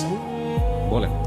তারপরে ভাইয়া ধরেন হুকুমে দিত যে না ছবিগুলো পাবলিশ করে দেবে, হ্যাঁ ও তো তখন কেন বলতো। ভয় পাইতেন? তো তখন তো আপনার হাজবেন্ড, ভয় পাওয়ার কি আছে? না, ও তো বলতো যে আমি এই ছবিগুলো পাবলিশ করে দেবো, আর কি বলতো যে মানে যে বিভিন্ন নাম্বার দিয়ে দে না, হ্যাঁ, তো বলতো যে ও আমার ফ্যামিলির নাম্বার দিয়ে দেবে ছবিগুলোর সাথে? হ্যাঁ, ছবিগুলোর সাথে, যে এই নাম্বারে ফোন দিলে ইমো পাবা, বা এই নাম্বারে ফোন করলে সুন্দর মেয়ে পাবা, তোমার নাম দিয়ে দেবো, তোমার নাম সব পাবা। ওকে। বলতেছে, বা ও বলতেছে যে তোমার ভালো ছবিও দিয়ে দেবো। এবং আপনারা দেখবেন যে ইউটিউবে এরকম অসংখ্য ভিডিও পাওয়া যায় যেখানে একটা মেয়ের ছবি দিয়ে এবং নাম্বার দিয়ে এই ধরনের ঘটনা কিন্তু অসংখ্য আসে, এবং এগুলো এক ধরনের সামাজিক ব্যাধি। যেই আইডি থেকে, যেই ধরনের ইয়ে থেকে এটা আপলোড করা হয়, আমার মনে হয় যে তাদের এগেনস্টে সরকারের ব্যবস্থা নেওয়া উচিত। বলেন, এগুলো পাবেন আপনারা ইউটিউবে গেলে খোঁজ করলেই পাবেন, দেখবেন যে বিভিন্ন মেয়েদের ছবি, এবং এটা ঠিক আসলেই ওনার ছবি কিনা, বা এটা টেম্পার করা হয়েছে কিনা, বা ফটোশপে কাজ করা হয়েছে কিনা, এবং ওইভাবে নাম্বার দিয়ে দেওয়া হয় যে ওনার সঙ্গে যোগাযোগ করেন, বাড়ি মুক্ত হয়। এটা শুধুমাত্র রিভেঞ্জ নেবার কারণে, প্রতিশোধ নেবার কারণে, জিঘাংসার কারণে যে হুমকিটা ও পেয়েছে।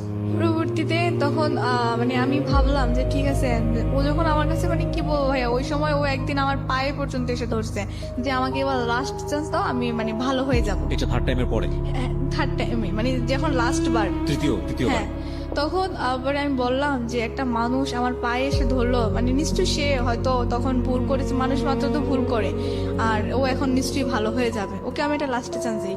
কিন্তু এইবার ভাইয়া মানে আমার মামার আমার প্রতি এত খুব হয়েছিল যে মানে আমি 2-1 দিন পর পর না বলে মার কাছে চলে যাই, বা এটা কি হয়তো মামারা বুঝতে পারে নাই, অবশ্যই বুঝতে পারছে, আর মামি তো আছেই ধরেন বাসায়, তো ওরা তো একটু বলবে। তো পরবর্তীতে মামারা এটা মানে বোঝার বাকি নেই, তারপর মানে কিছু বলে নাই কি তখন আমাকে। তো আমি যখন চলে যাই তখন গিয়ে দেখি মানে সে আগের মতোই, মানে 1-2 দিন ভালো থাকে, তারপর আবার সেই হয়ে যায়। তো তখন আমি ওকে বললাম যে মানে আমার এরকম মানে আমার কি অপরাধ যে আমাকে 2 দিন পর পর এইভাবে আনার পর, তখন ও আমাকে ডাইরেক্ট বলে যে তোর মাকে বল আমাকে বিদেশ পাঠাইতে, আর না হলে তুই এখান থেকে মানে আর জীবিত ফিরে যেতে পারবি।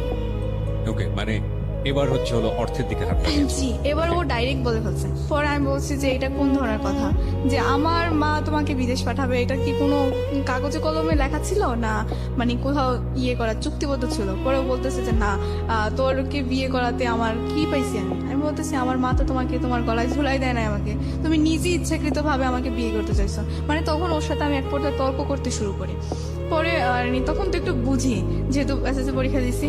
পরে ওকে আমি বলতেছি যে আমার মা তো তোমার ইচ্ছে করে গলা ঝুলাই দেয় মানে না। বিয়ের প্রায় 2 বছর হয়ে গেছে তখন। হ্যাঁ, এই অন এন্ড অফ, কখনো থাকছেন, কখনো চলে আসছেন ওখান থেকে। হ্যাঁ। ফার্স্ট টাইম বুঝালেন আপনি ফুফুর বাসায় আছেন, সেকেন্ড টাইম আপনি কি বুঝালেন? সেকেন্ড টাইম বুঝালাম মার কাছে চলে গেছি। থার্ড টাইম তখন তো ধরেন আমি যখন বাসায় আর মামাদের বাসায় যাওয়া হয়নি, কারণ আমার তো তখন পরীক্ষা। আপনি কোথায় চলে গেছেন? তখন একদম মানে ওর থেকে চলে আসার পর সেপারেট হয়ে আমি ঢাকায় চলে আসি, এখানে ইন্টারভিউ। ওকে, আমরা স্টেপ বাই স্টেপ যাই। হ্যাঁ, হ্যাঁ। তারপরে পরবর্তীতে কি করছে মানে ওর সাথে তখন আমার মানে কি তুমুল ঝগড়া হয়। ঝগড়া হওয়ার পর ও আমাকে অনেক মারে, মানে মারার মানে এমন মারে মানে আমি আবার হচ্ছে আমার মা আর মামার আছে একবার মারছিল, সেন্সলেস হয়ে গেছে, ওরকম হয়ে যায়। পরবর্তীতে তখন ওর ফ্রেন্ডের বাসায় ছিলাম।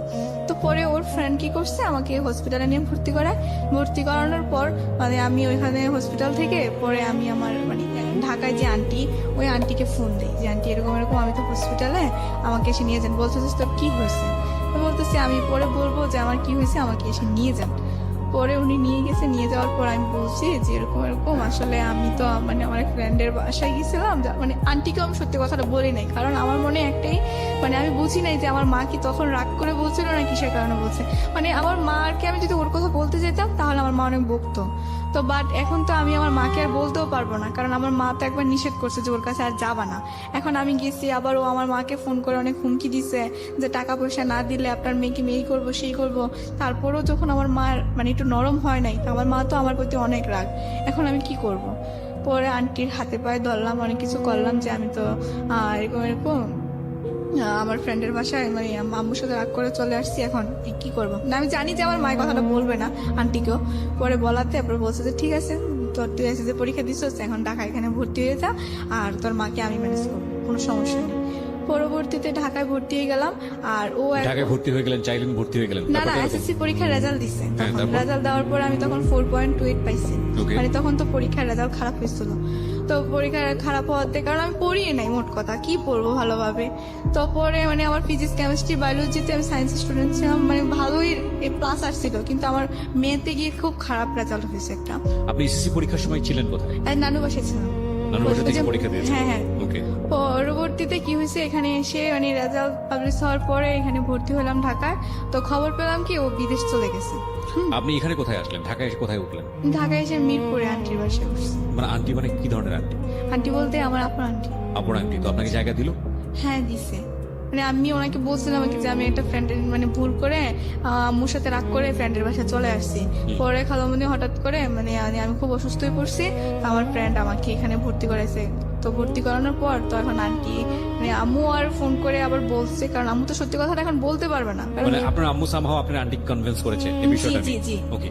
পরবর্তীতে করাতে তারপরে কি করছে, এখন আমি ঢাকায় পরে পড়াশোনা করতেছি। পরবর্তীতে শুনতে পারলাম যে মানে ওনাকে আমার মাকে প্রচন্ড চাপ দিচ্ছে, মানে টাকা পয়সা দেওয়ার জন্য। আপনি প্রথম দিকে যেটা বলছিলেন যে আপনার মার সঙ্গে আপনার বাবার সম্পর্ক খারাপ ছিল, হ্যাঁ। আপনি সিদ্ধান্ত নিয়ে আপনার মার এগেনস্টে গিয়ে তারপরে কি করছে, এখন আমি ঢাকায় পরে পড়াশোনা করতেছি। পরবর্তীতে শুনতে পারলাম যে মানে ওনাকে আমার মাকে প্রচন্ড চাপ দিচ্ছে, মানে টাকা পয়সা দেওয়ার জন্য। আপনি প্রথম দিকে যেটা বলছিলেন যে আপনার মার সঙ্গে আপনার বাবার সম্পর্ক খারাপ ছিল, হ্যাঁ। আপনি সিদ্ধান্ত নিয়ে আপনার মার এগেনস্টে গিয়ে আপনি বারবার আপনার মায়ের বিয়ে দেওয়া যে হাজবেন্ড হ্যাঁ। তার কাছে গেছেন।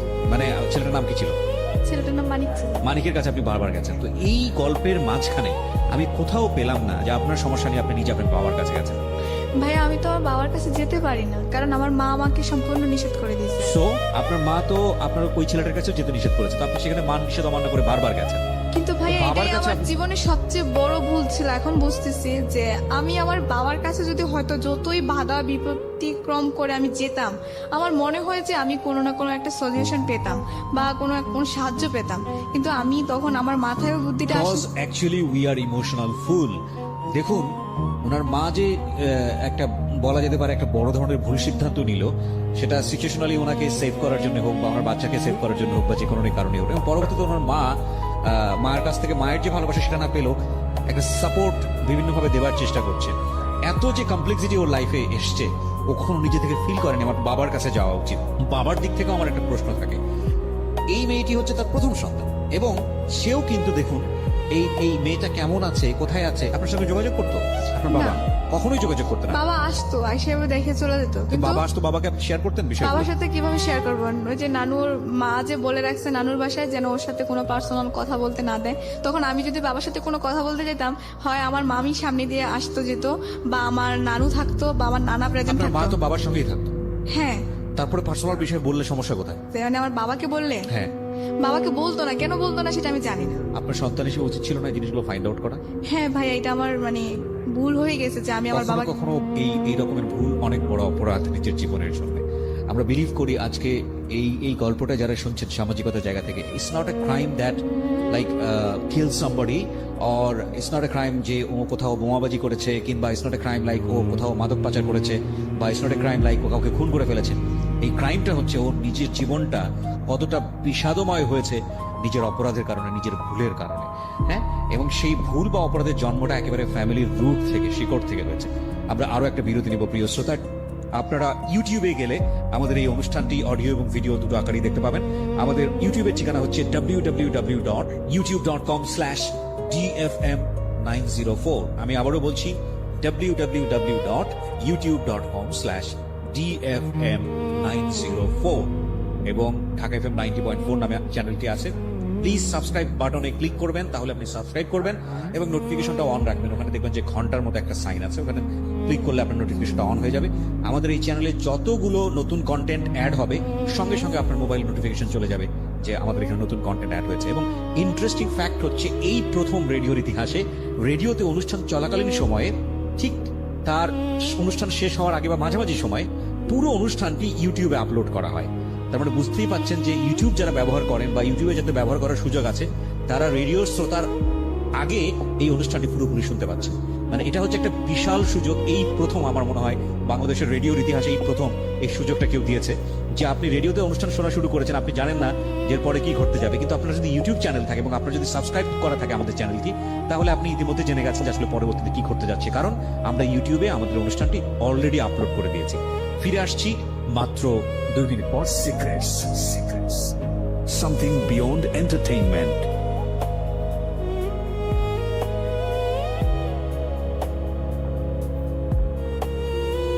Love,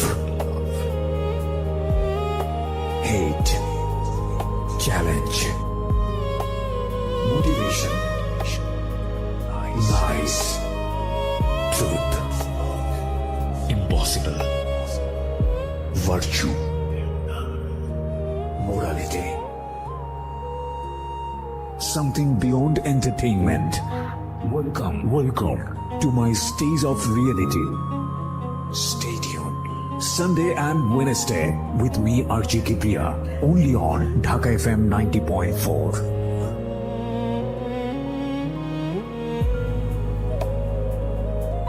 Secrets, something beyond entertainment.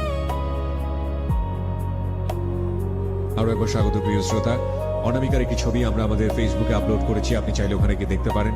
আমাদের ফেসবুকের ঠিকানা www.facebook.com/ilovedhakafm। আমি আবারও বলছি www.facebook.com/ilovedhakafm।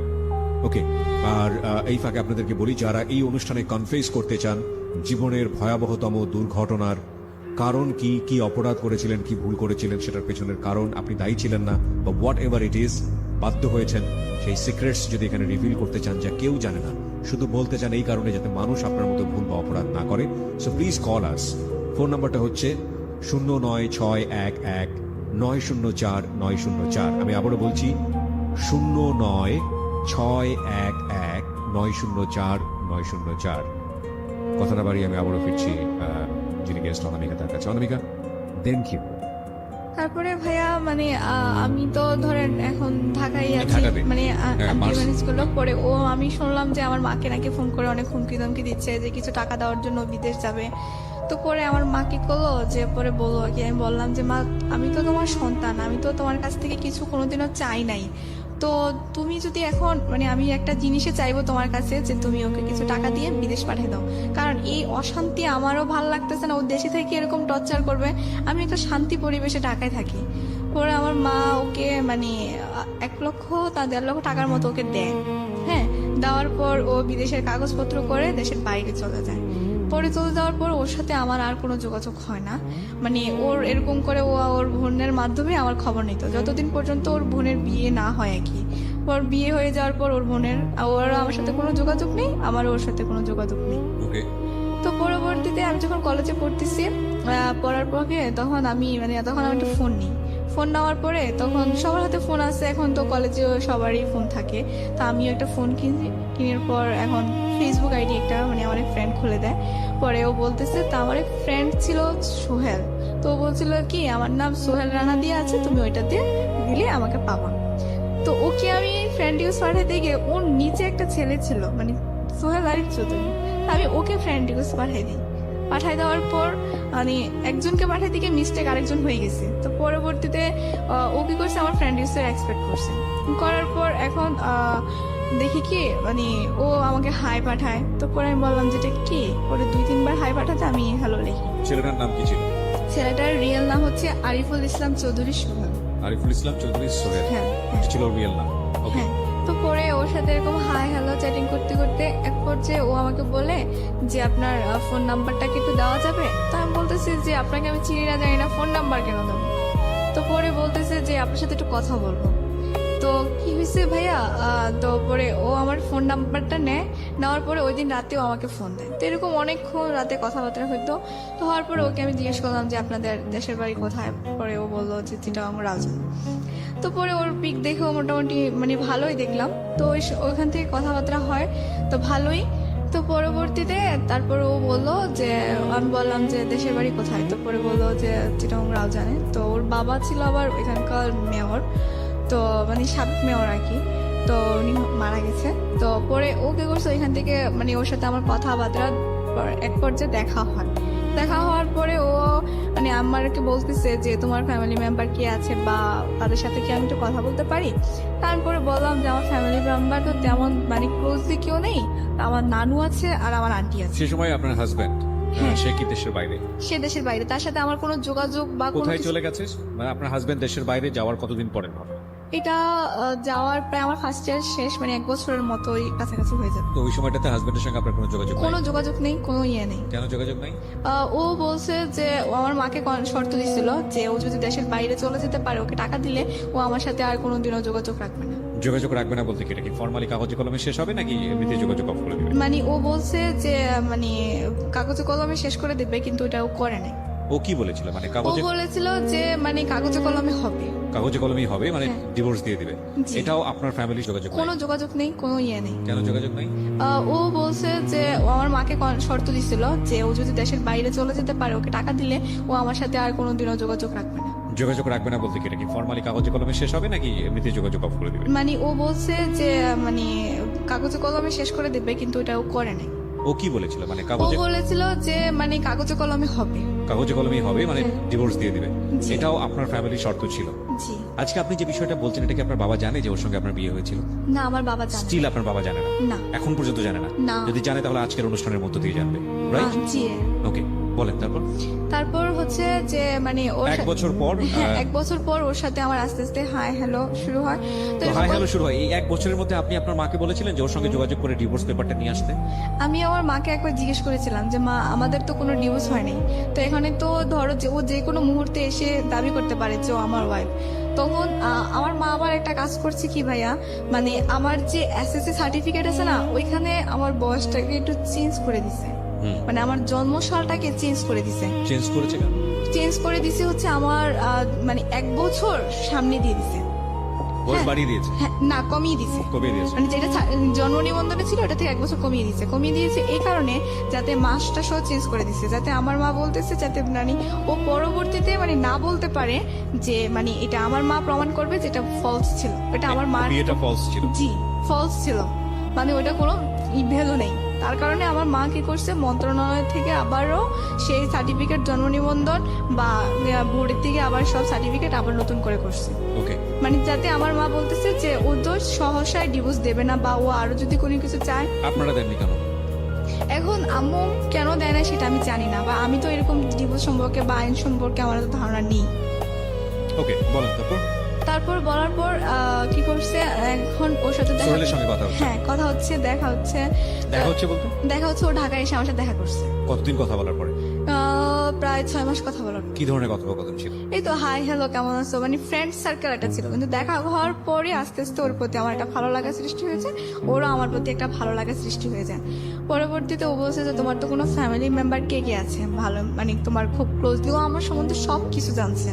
জানার পর ওকে আমি সবকিছু বলছি, সবকিছু বলতে? মানে আমার হাজবেন্ডের কথা সবকিছু ওকে বলছি।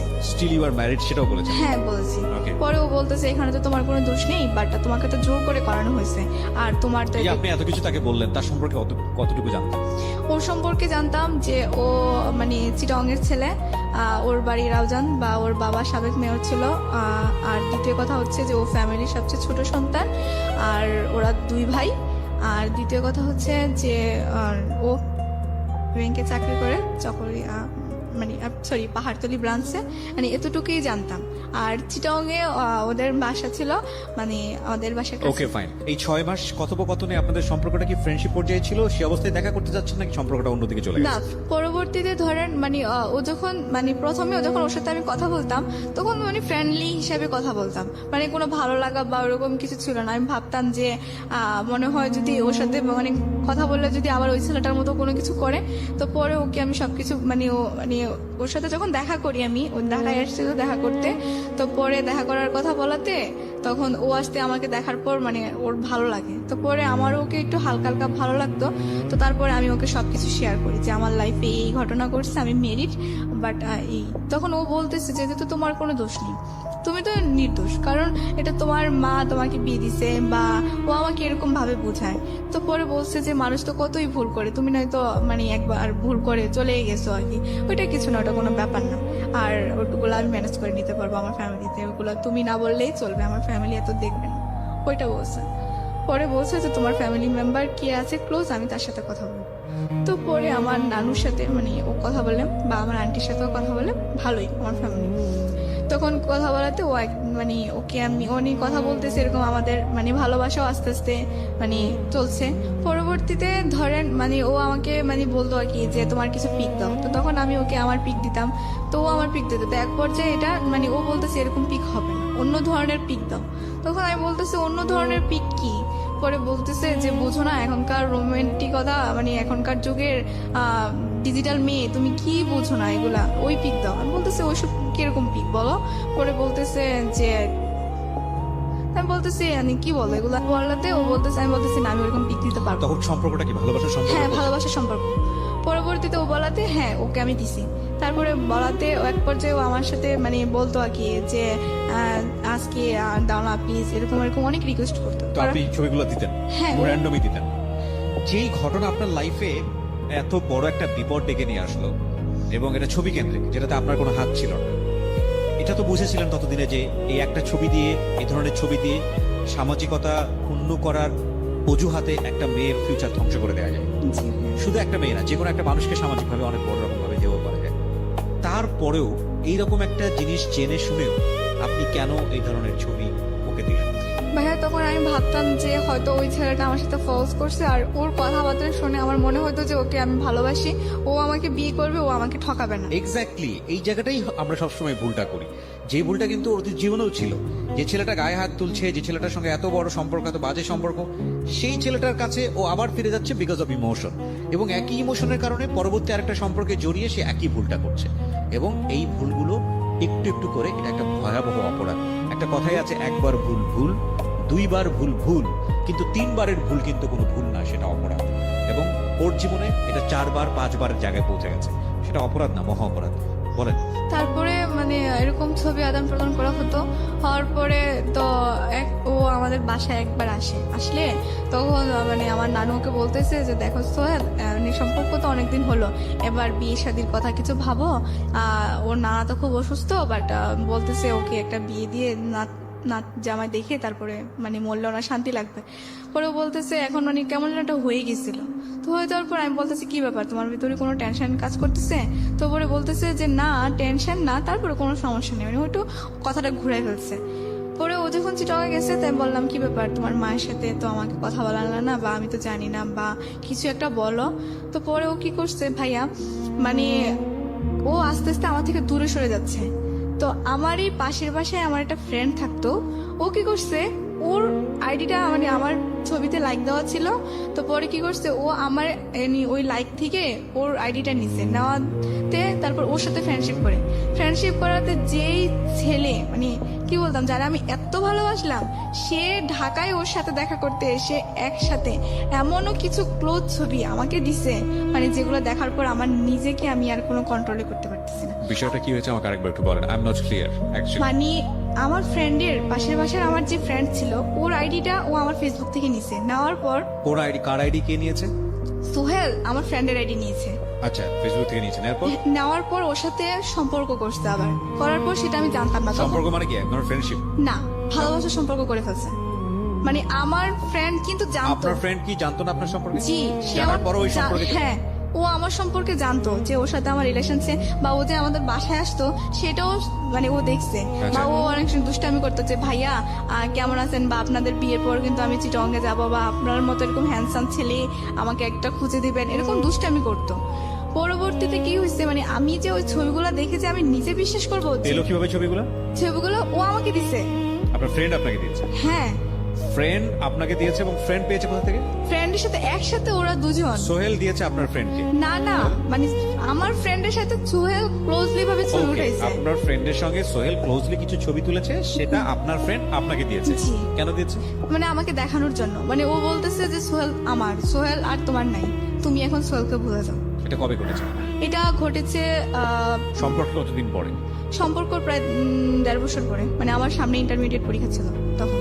আচ্ছা, তো এই যে ঘটনাটা আপনার সামনে ঘটলো, এটা কি হঠাৎ করে ঘটে গেছে নাকি আপনি কোনো চেঞ্জ টের পাচ্ছিলেন? হ্যাঁ, চেঞ্জ টের পাচ্ছিলাম। টের পাচ্ছিলেন। সেটা হচ্ছে যে সে আমাকে ফোন করলে তেমন আগের মতো কথা বলতো না, মানে একটা অ্যাভয়েড করে চলতো। মানে ওর জায়গা থেকে কি ছিল, সম্পর্কটা ভেঙে ফেলবে এরকম কোনো ব্যাপার ছিল? হ্যাঁ, ওর সম্পর্ক ছিল যে ওরা তো চিটংয়ের ছেলে, ওদের একটা নিয়ম হচ্ছে যে মানে চিটং চিটাগংয়ের মেয়েকে বিয়ে করতে হবে, এরকম হ্যাঁ, কিছু। মেয়েকে Okay, বিয়ে করতে হবে এবং মানে আর এখানকার মানে অন্য জেলার মেয়েরা ওরা অ্যাভয়েড করে না।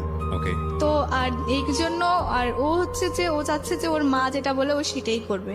হ্যাঁ, তো আমি বলছি যে তোমার মায়ের সাথে তো আমি একবার এই কথাটাও বলছিলাম যে আমি কথা বলি আন্টির সাথে, যদি আন্টির আমার ভালো না লাগে তাহলে আর কোনো দরকার নেই। তো পরে ও বলছে যে না, প্রথমে আমাকে বুঝাইতো যে আমার মার ভালো লাগবে এসে। তো পরবর্তীতে ও আমাকে মানে এতভাবে হার্ট করছে, ছবিগুলো তো দিছে। আবার ও আমাকে বলছে কি যে তুমি তোমার আগের হাজবেন্ড আছে বা ওর সাথে তুমি চলে যেতে পারছো, এরকম করতে পারছো, তুমি যে আমার বিয়ের পর আরেকটা ছেলে মানে তোমার হাজবেন্ডকে রেখে তুমি আমার সাথে রিলেশন করছো, এখন যে তুমি আরেকটা ছেলের সাথে চলে যেতে পারবে না তার তো কোনো গ্যারান্টি নেই, তাহলে আমি কি করে তোমাকে বিলিভ করবো? এটা আপনাকে সে বলল? হ্যাঁ। Fine, তারপর? তারপরে ভাইয়া ওই দিন মানে আমি কি যে বলবো, মানে আমার এত পরিমাণ কান্না লাগছিল, মানে আমার মায়ের যে কষ্টটা ওইটাও মনে হয় যে ওর থেকে আরো দ্বিগুণ কষ্ট আমার বেশি লাগছিল। আপনি যখন ইন্টারমিডিয়েটে পড়ছেন ওই সময়কার ঘটনা এটা, জি। আপনি যথেষ্ট ম্যাচিউর, আপনি একটা ছেলের সঙ্গে বিয়ের সম্পর্কে জড়ানোর কথা চিন্তা করছেন এবং আপনার এক্সিস্টিং লাইফে হাজবেন্ড থাকার পরেও আমি বুঝতে পারছি যে তাকে আপনি মন থেকে কখনো হাজবেন্ড মনে করেন। এটা একটা মাঝে মাঝে যে কয়েকদিন গিয়েছেন সেটা ইমোশনাল ব্যাপার ছিল, কিন্তু এটা তো অবশ্যই লিগেলি একটা সম্পর্ক ছিল। তো সেই লিগ্যাল সম্পর্কটা আপনি তো চেষ্টা করলে কারো কাছ থেকে জেনে বা ইভেন যে যার সঙ্গে আপনি সম্পর্কে জড়াচ্ছেন তার কাছ থেকে জেনে হলেও আপনি ডিভোর্সটা দিতে পারতেন, দিয়ে আপনি সম্পর্কে জড়াতে পারতেন। আপনি তো সেটা করেননি, কেন করেননি? ভাই করিনি, আমি আম্মুর কাছে বলাতে মানে আম্মু বলতো যে হ্যাঁ আমি তো এরকম করে ফেলছি, ওর তো কাছে তো কোনো প্রমাণ নেই, ওর তুমি ডিভোর্স দিয়ে বা কি করো? ডিভোর্স দিলে এটা কি আর- আপনি সেকেন্ড রিলেশনশিপে যার সঙ্গে জড়াচ্ছেন সোহেল, সে কি এটা জানতো? হ্যাঁ জানতো। তো জানার পরে তার কাছ থেকে প্রতিক্রিয়া কি ছিল? তার কাছে প্রতিক্রিয়াতে ওই তো বললাম, সে বললো যে এগুলো কোনো কিছুই না, এগুলো কোনো আপনি লিগেলি তার ওয়াইফ, তো আপনাকে নিয়ে যদি সে সংসারের কথা চিন্তা করে সেটা তো পারবেই না সে। না। আম্মু তো ওই যে বললাম না চেঞ্জ করে ফেলছে, আম্মু তো বলতেছে আমাকে যে ওটা কোনো বিয়ে না, ওটা কোনো কিছু হবে না, তোমার ওইটা কাগজটা ভুয়া মানে প্রমাণ করতে চাইলে ও যদি প্রমাণ করে যে তুমি ওর ওয়াইফ এটা তাহলে কি ও বিশ্বাস করেছিল? হ্যাঁ আমিও তো বিশ্বাস করেছি, আমি আজও পর্যন্ত সেটা বিশ্বাস করি। বোকার স্বর্গ মানে শুনেছি এতদিন, বোকার স্বর্গটা আজকে আমার মনে হচ্ছে যে দ্য স্টেজ অফ রিয়েলিটিতে এসে বসেছে বোকার স্বর্গ। ওকে, বলেন তারপর। তারপরে ধরেন মানে ওর সাথে আমি আমার একটা মানুষের জন্য ট্র্যাপ হয়ে ফেলতে চাচ্ছি একটা মানুষকে, কিন্তু আনফরচুনেটলি আমি নিজে ট্র্যাপের মধ্যে ঢুকে বসে আছি, যেটা ওর মার কথা শুনে আমার কাছে মনে হচ্ছে যে সামহাও ও এই ঘটনার থেকে বাঁচানোর জন্য ওনার মেয়েকে সেভ করার জন্য বিভিন্ন রকমের ফন্দি ফিকির করতেছে, কিন্তু সেই ফন্দি ফিকিরে সে নিজেই আটকে বসে আছে। It's very interesting. এবং এই ছেলেটার যে ফায়দাটা ছিল, ওনার যে হাজব্যান্ড মানে লিগেলি যে হাজব্যান্ড, সে কিন্তু তার ফায়দাটা ঠিকই লুটেছে এবং সে কিন্তু ঠিকই দেশের বাইরে গিয়ে বসে আছে, পয়সাটা সবকিছু ব্ল্যাকমেল করছে যথেষ্ট রকম ভাবে, এবং সে যথেষ্ট গেইনার বলা যেতে পারে তার জায়গাটাতে। তারপরে ধরেন মানে আর সোয়ারের সাথে আর কথা বলা অফ হয়ে গেছে, তো আমি ইন্টারভিউ পরীক্ষা দিলাম। আপনার ফ্রেন্ডটাকে আপনি কি বললেন? যে আমার friend আপনার- ফ্রেন্ড ওকে আমি আর কিছু বলিনি, কারণ এটা তো ওর দোষ ছিল না। একটা ছেলে যদি একটা মেয়েকে যদি ধরেন প্রশ্রয় নেয় দেয় তাহলে তো মেয়েটা কিছু করতে পারে, আর মেয়েদের মন এমনিতেও নরম, মানে একটু ভুলালে ওদেরকে ভুলানো যায়। তার মানে আপনি বলতে চাচ্ছেন যে আপনার বান্ধবীকে সেই কনভিন্স করে, ছেলেটাই কনভিন্স করে? হ্যাঁ, কারণ ও তো ফ্রেন্ড রিকোয়েস্ট পাঠাইছে, আমার বান্ধবী আমাকে দেখাইছে। পরে যখন মানে আমি ওকে মানে বললাম যে তুই আমার সাথে এরকম কেন করলি, পরে ও আমাকে দেখাইছে যে আমি ফ্রেন্ড রিকোয়েস্ট পাঠাইনি। ওরা কি কন্টিনিউ করেছে পরবর্তীতে রিলেশনশিপটা? না, ওরা ব্রেকআপ করে দিয়েছে, তো কারণ ওর তো ছিল যে ওর সাথে রিলেশন করলে ওর ছবিগুলো আমাকে দেখাইলে তো পরে আমার আর আমার ফ্রেন্ডের ভিতরে দ্বন্দ্ব লেগে ও মাঝখান থেকে সরে যায়। মানে ছেলেটা মাঝখান থেকে করে? জি। ওকে, তারপর কি হয়েছে মানে এটা নিয়ে ধরেন আমার ইন্টারমিডিয়েট পরীক্ষার পর তো এখন আমার তো ধরেন কি বলবো, আর আমার তো আর বলার মতো কোনো ভাষাই ছিল না। আমার বলতে গেলে আমি কোনো ছেলেদেরকে দেখলে আমার ওই সোহেলের কথা মনে হয়ে যেত, মানে রাস্তা ওরা চিট বা এরকম কিছু মনে হতো। তো পরবর্তীতে ধরেন ভাইয়া মানে আমি নিজে নিজে একটা প্রতিজ্ঞা নিলাম যে আমার লাইফে যেহেতু এত কিছু ঘটনা ঘটেছে, হ্যাঁ, সো আমি আমার মানে নিজকে এবার প্রতিষ্ঠিত করবই করব। তো প্রতিষ্ঠিত করতে গেলে তখন আর আমার ইন্টারমিডিয়েটের রেজাল্ট ছিল পাস আসছিল, ভালোই রেজাল্ট হয়েছিল। তো এখন এসএসসিতে তো আমার একটু পয়েন্টের নিচে নেমে গেছে, যে 4 পয়েন্ট চলে আসছে।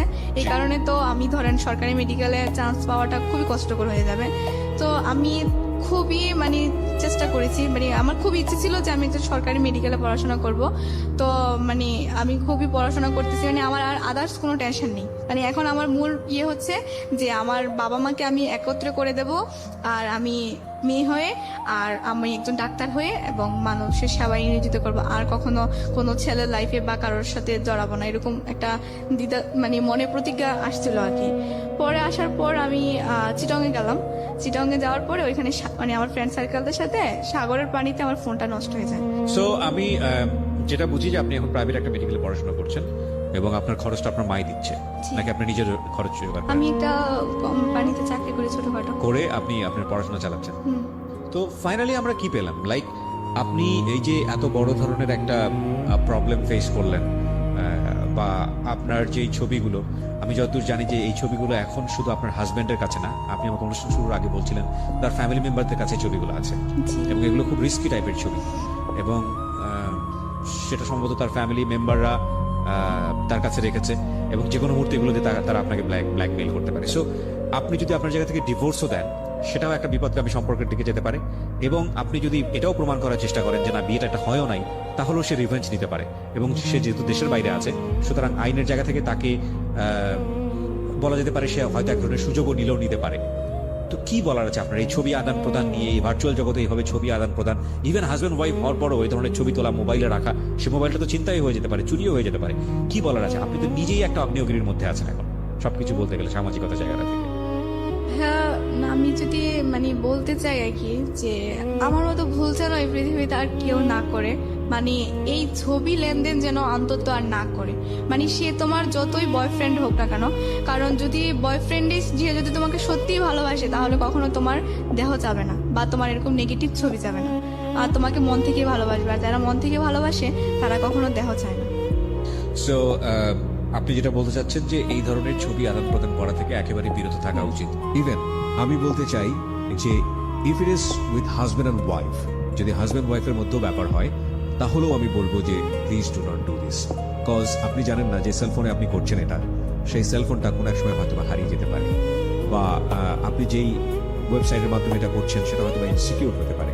সুতরাং মান সম্মানের দিক থেকে, যে কোনো জায়গার দিক থেকে এটা খুবই খুবই ইনসিকিউর। এবং আপনি চিন্তা করে দেখুন, আপনারা হয়তো নতুন বিয়ে করেছেন বা এরকম একটা সময় হয়তো শখ হলো স্মৃতি হিসেবে রাখার জন্য, এবং এটা হয়তো আপনি ভুলেই গেছেন কোথায় রেখেছেন।